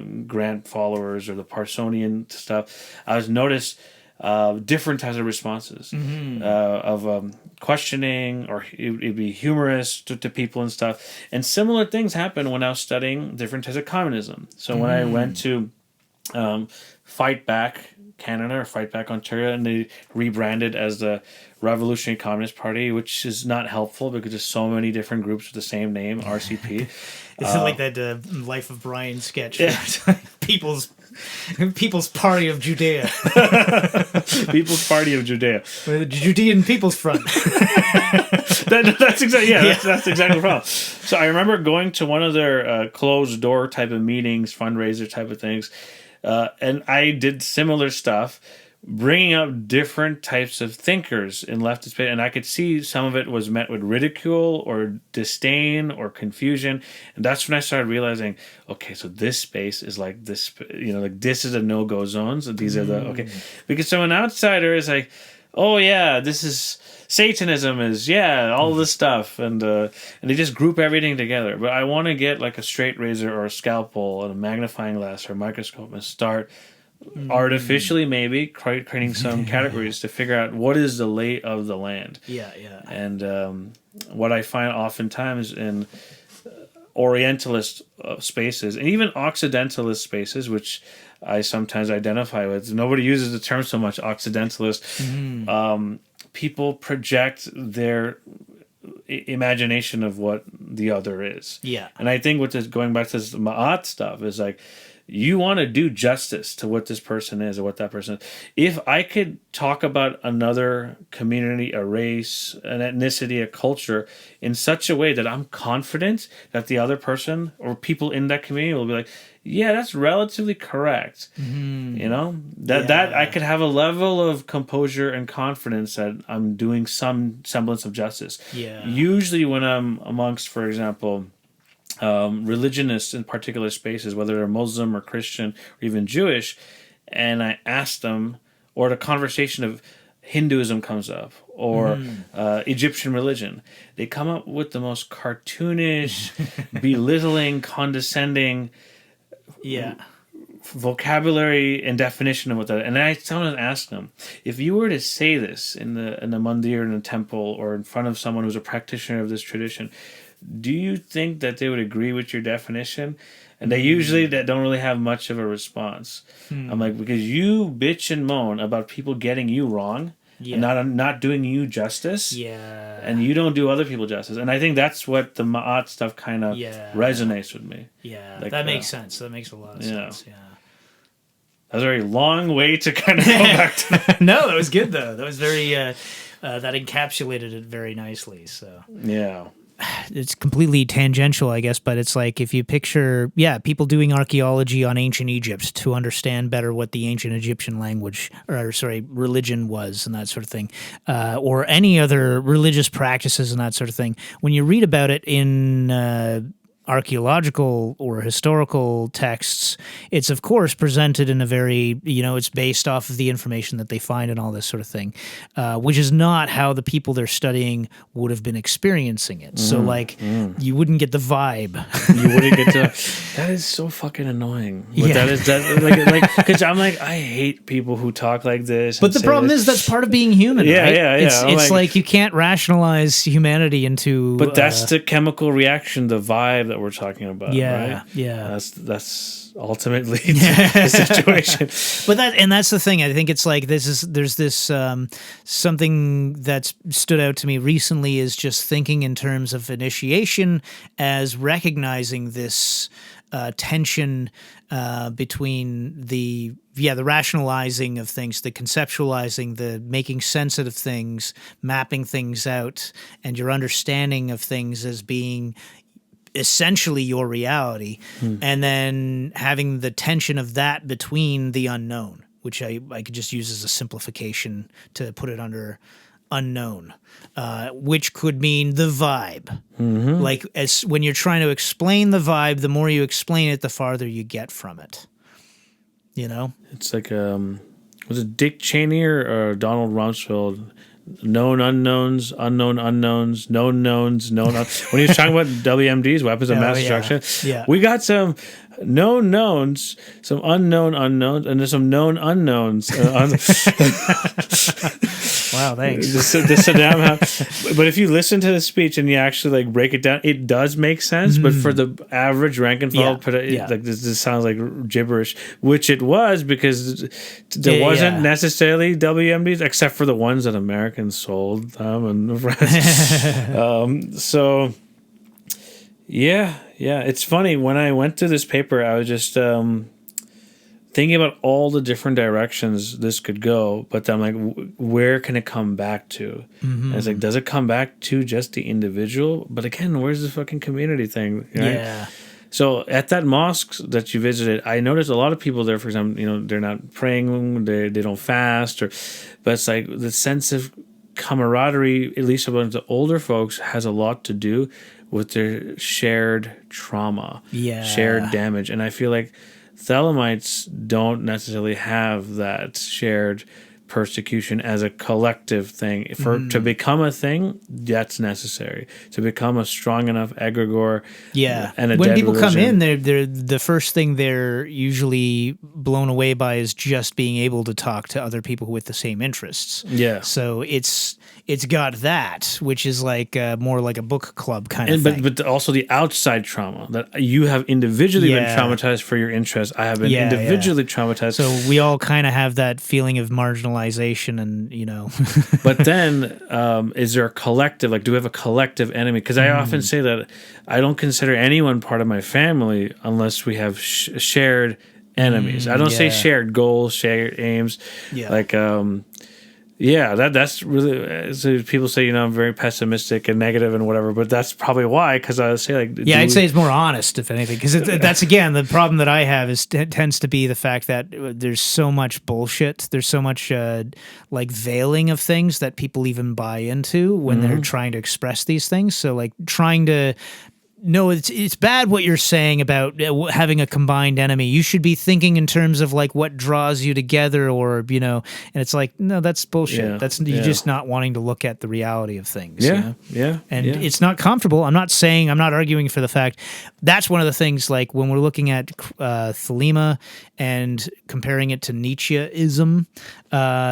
It's like, I think the natural tendency is just to think, oh, that's bad, because we're in a moral state of thinking of good and bad, or good and evil, But it's like when you start breaking it down and being like, okay, actually, there's that quote in there as well in the piece that from Magick Without Tears where Crowley says, well, yes, you disagree with I was. So do I. Yeah. But the problem is he can say that I'm not asking you, I'm telling you. Yes. Oh, there's another thing that was actually that you just reminded me that what's happening in the Book of the Law is not necessarily prescriptive. It's not saying you do these things. It could be a critique on what we're doing. It's like you are moralizing in this way. This is how the theater, the drama is unfolding of the bullshit that you as man have decided to do. Exactly. Yeah. So when the veil is pulled away and you're just looking at the reality of things face on, it's a very ugly thing to see in a lot of ways. Especially because initially you're still sensitive to it. But of course, people get desensitized to things over time. So, you don't see all the negative stuff. You don't see all the hurtful things or the sensitive spots on a day-to-day basis. or maybe you do and you just take it for granted and you know how to take it in stride because you're practiced at doing so, you know? So it's like, it's usually when you have the veil pulled up and you're seeing it with fresh eyes that it's the hardest to initially absorb. I think that's another reason why initiation is often emphasized, for the sense of communal drive, belonging, and whatnot. It's like, have you been initiated? Have you experienced the same traumatic realization that now we have a common reference point to talk about? Because I think in Eternal Thelema, for example, we have so many people, especially as you notice, like more than 1/3 of the people don't identify as Thelemites or with Thelema or whatever, is like, what reference points are we working with here? Yeah. I increasingly kind of laugh to myself about that. It's like how many people are saying like, I don't actually identify as a Thelemite, or, you know. Which I think is a stupid thing to say. Well, it's fine. While it might be, it's reasonable. It's reasonable, because I don't say it as well, because for me it sounds cringeworthy, but I'm like, why doesn't other things sound cringeworthy? And then I also think, like, the people that I've identified as Thelemites, they never even heard about the term. Exactly. I'm like, that person's a Thelemite. That's what I think that's what makes me laugh, is the fact that it's like the need to clarify is, you know, coming from somewhere, and it amuses me mildly. But it's like the reality is, I think that my personal view on being a Thelemite or being into Thelema is, basically being a Thelemite is like not as scary as some people may, or threatening as some people may take it to be. It reminds me of that little Martian in Flintstones. Yeah. Gazoo. The great Gazoo. When I hear the word Thelemite, it always reminds you of dust might something. Yeah. Something like that. So it's very retro futuristic. You can make it Dolomite and be like Dolomite. But one who's on the huck on the truth, and they're doing their will, doing the will of God. And also, like, being a Thelemite may seem, okay, what does that mean? I think the reason that, like, one thing that happens is when somebody's thinking about, well, what is a Thelemite? It's somebody who is subscribes to Thelema. It's one of them. It's within this particular framework. They have to process it the same way they would say, well, what is a Muslim? Or what is a Christian? It's like an essentialist, simplified frame. And I think there's problems with that, obviously, because it misses the potential depth and totality of what this could mean. That's why I made that quip about everything is Muslim, the Maududi, and it's in Muslim thought in general, like all the constellation is submitting, all the stars is submitting to their frameworks and whatnot, orbits. Well, by the same rhetoric, I could say everything is Thelema. Exactly. And that's kind of the point of Thelema, is that it's you're including everything, and without trying to alienate anything. And someone could be like, oh, well, that's just your opinion, man. No, I'm joking. Because I think I told, like, one time someone came to our meetup and they're asking, what is Thelema? And I just kind of went off on, it's Baby will. It just means will. And I think I said some things before, and I stand by this, is that like, this is there. Like, this is not a Crowleyan thing. This is not the Book of the Law. It's not. We have checkpoints in life that kind of point to it, or elucidate it, or hint at it. Sometimes more blurry, and sometimes more sharply. And I would say the Book of the Law is more sharp, at least from some readings of it. And actually, that's totally legitimate. It's not necessarily helpful to somebody who's, asking that question at a meetup, because it gets, it's not. That's the difficulty of.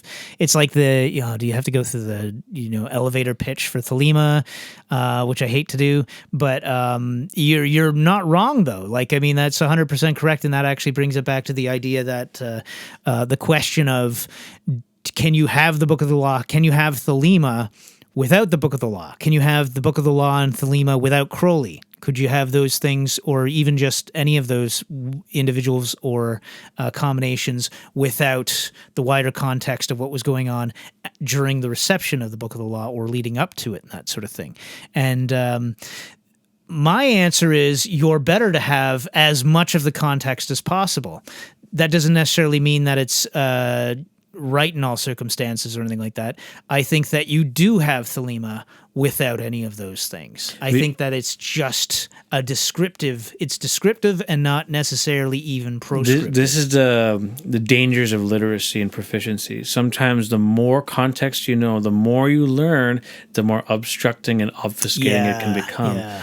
And once you learn how to read, to unlearn the literacy is very hard. So whatever you may have been able to get from Thelema may have all of a sudden become polluted through all these things you can't dislodge anymore. Yeah. And so it's an interesting thing. And I spoke about this in like how in a lot of Yazidi Kurdish communities, there's a level of enforced, purposeful, intentional illiteracy for various reasons, antinomian, anti-state notions, but the whole idea that you want to be able to channel undiluted, unperverted, unmolested revelatory knowledge, instinctive, visceral, prime.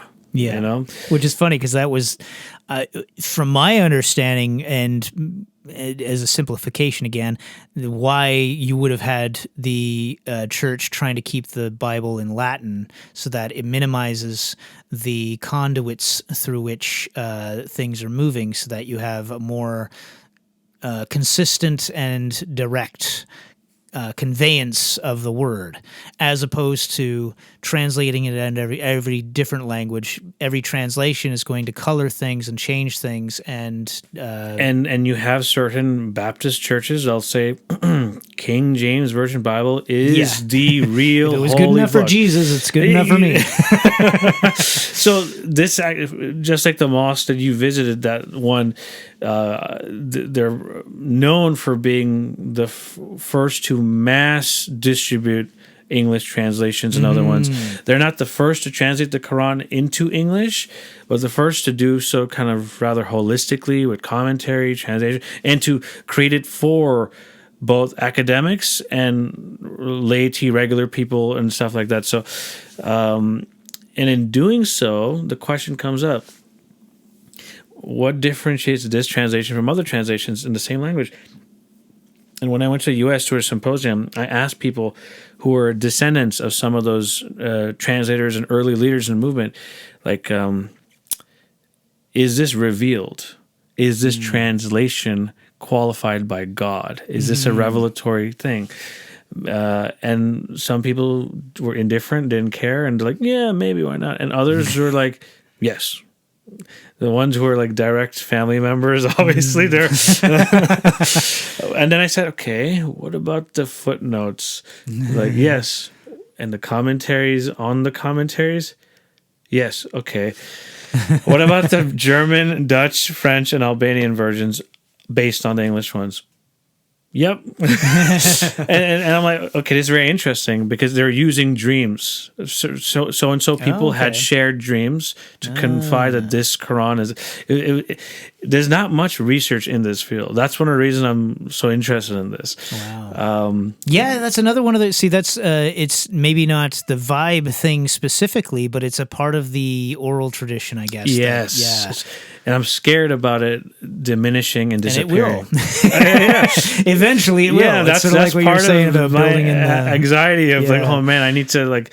Part of my thing is that I want to be able to preserve certain currents or inflame them, give them fuel in order to counteract the monolithic, hegemonic, beige, boring forms of a lot of these paradigms. Yeah, and beige, boring, that's a good way of, because it's like that inevitably happens as well. Something that settles out and becomes safe. In the Toronto Thelema space, I sense the impatience. I sense the anxiety about, oh my God, what's next? What do we do next? What happens next and stuff?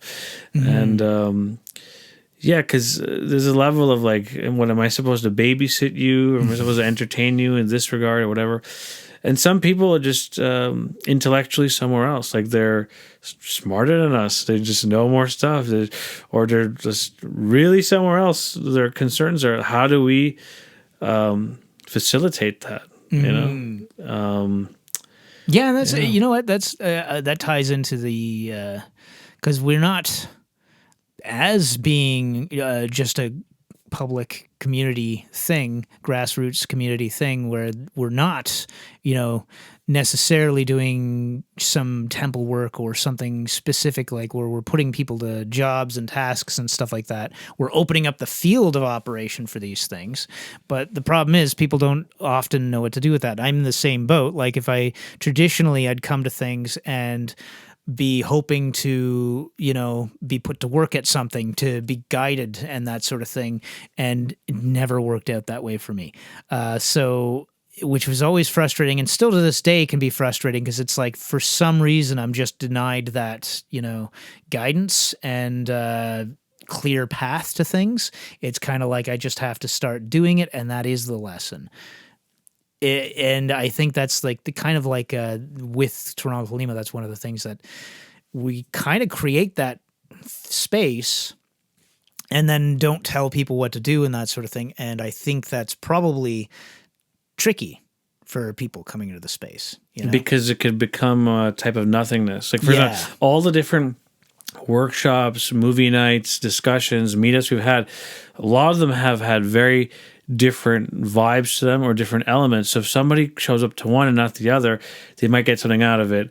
Or, one thing might go really poorly, another thing might be really high quality. Yeah. The types of lectures we do, one might be super boring for someone, and they'll assume that this is how it is. Wait till tonight and we'll see. Yeah. It's going to be super boring for everyone. No. But so I'm going to be doing a talk tonight. That's why I mention it. I'm going to be doing a talk on the Enochian language, basically angelical language, and it's going to be grammar, syntax. Yeah. Yeah. Hey kids, do you like syntax? Yeah. I tic-tacs. No, you're going to spend 20 minutes talking about angelical or angelic. Yeah. And then I'll be burnt out because we've been talking all day. That's true. But sorry, I derailed what you were saying. I don't know. No, that's totally fine. I think... I think my whole thing is about the branding, about the vibe, about the... Like, what is the vibe you'll get in a Wiccan space versus... an OTO space versus the Shia Muslim mosque, the Sunni mosque, the Lahori Ahmadi mosque, or different vibes, different temples have different vibes. Like when we went to the Kriya Yoga stuff, different vibes. From the Hare Krishna ISKCON stuff, different vibes. So yeah, that's really what, and the people are who make up the vibes, essentially. And you know what? Like you were mentioning the like when it comes to succession and that sort of thing, for instance, like if you have if things are sort of quote unquote inspired or mystically guided and that sort of thing, then how does that transmit on as the thing moves forward and that sort of thing? And people call you out like, oh, that sounds like some bullshit. That just sounds like a pragmatic thing to come to. Yeah, exactly. But it's like I think the best answer to how do things keep moving forward with that is that by the software of information. So like just in the interactions and the precedent set by the way that things are conducted and that sort of thing in the space itself. And also, like, that's one of the reasons I liked the idea of doing the podcast was getting conversations on the subject matter out in the ether. So it normalizes discussions on these subjects. It normalizes some of the terms and subject matter. And the software gets out there. So, it's sort of in the back of people's minds and stuff like that. It already is, but it's like, I don't listen to all the stuff that's out there on Thelemic subjects, but the stuff that I have listened to is very varying in its degree of quality, in my opinion, because it's like a lot of stuff, tends to get out there just to be introductory and sort of explaining things at you. And I'm not fond of that. And it's like I'd rather, I'd like to contribute something where it's like people who are actually having, like, hopefully this is a meaningful conversation that we're having right now, that's like treating it like a real thing that exists in people's lives, because it certainly exists in our lives. So, well, I think this is part of promulgation. Yeah. I know I talk about this far more than most people, and I think that's because of my personality and my background in propagation and studying proselytization. So that's the thing about the sales pitch or whatever it is. It's like it's ultimately the idea is that how do I do for self so that I can do for others? It's like so that you can do for self. You know what I mean? Yeah. So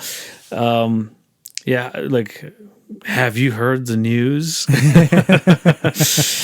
I mean, I think that's one of the things that people, especially in our urban concrete jungle, are struggling with: purpose, structure, direction, and I think there's a default to that. There's a default to that, yeah. Like expectations about what somebody's going to be in for and stuff. If we were just to just look within you and that's it, it's just like I think that's why early on in this incarnation of Toronto Thelema, the discussions were people who would visit would be like, what about initiation? What about initiation? Yeah. And I would kind of scoff a bit or just not really care as much.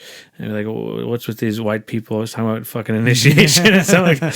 So I get it though in regards to that you've maybe you haven't crossed the abyss and what have you, but you've crossed something. You're doing a prototypical rehearsing. I think that's kind of how I look at the potential for a laboratory such as this, that we are play acting for the real deal. You know what I mean?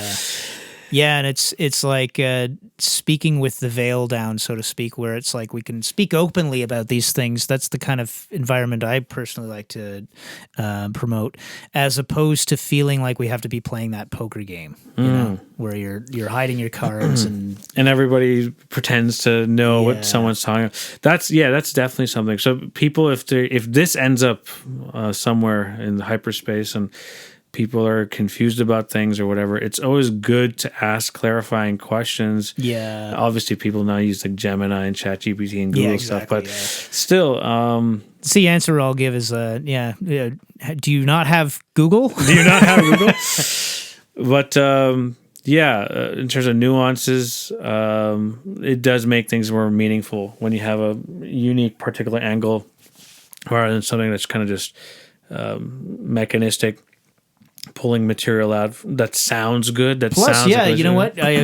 Let's be honest. We're feeding the AI right now. So if it wasn't for making content for the internet, then the AI would be drawing from this might be AI. We might be AI. Yeah, for all you know. Because I remember when AI podcasts were coming out, and I'm like, why is it always these two, this male voice, this female voice?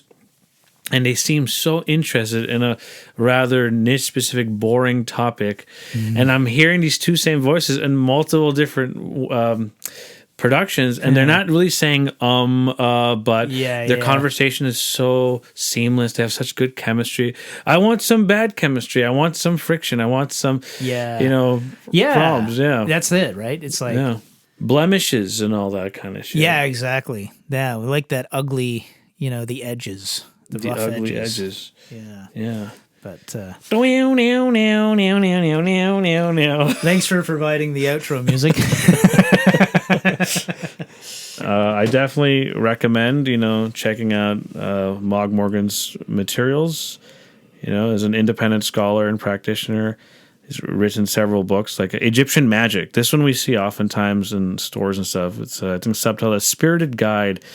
Tankum, Seth, and Egyptian Magick, stuff of that nature, pretty much. But I guess that was something I was hoping to catch. But just the idea that, with regard to the Egyptian sort of end of things, I think it's maybe not a great idea to assume that we're aiming for accuracy with actual archaeological Egyptian sorts of ideas and stuff like that. He mentions this. He mentions that because of modern scholarship and research in this field, and also the growth of so many different movements, he doesn't mention them by name. Like, for example, the United Nuwapian Nation, the Earth Center Kebda Temple, which is like a neo-Dogonist chemitist group that we're organizing a field trip to. There's so many of these things. Thelema is part of this game. It's part of this competition of refining, figuring out, and seeing how do you understand Nuit or Nut. Well, I mean, I could compare it to, like, even within the culture of ancient Egypt, you'd have these various outlying towns and cities and whatnot, and they'd have their own local customs and gods and whatnot, but they would amalgamate with the Egyptian gods. So, like, in that case, are you going to go back and say, no, you're not doing it right? You know what I mean? It's like there's a reason that there's amalgamations and things happening in that. And that's why when we do revisit, like, the Kebda Temple, you'll notice a lot of these themes that are referenced in Thelema are referenced over there as well. And they're interacting with these ideas and principles sometimes very similarly. Cool. Yeah. Looking forward to that. For sure. Awesome. Well, thanks so much for joining me. And we'll have to find a new paper to go on to next time. I don't know if you already have anything in mind. There's a bunch of stuff. Okay, I cool. mean, I guess part of the aim, is to kind of platform, modern and contemporary thinking and voices in the current, the 93 current 93. Yeah, so we can sort of explore how things are evolving in the modern age with Thelema into the future. Godspeed. Yeah, well, love is the law. Love under will. 93. Thanks for listening. Find Toronto Thelema online. Like, comment, share, and subscribe, and help us grow. And join us again in the darkly splendid abodes.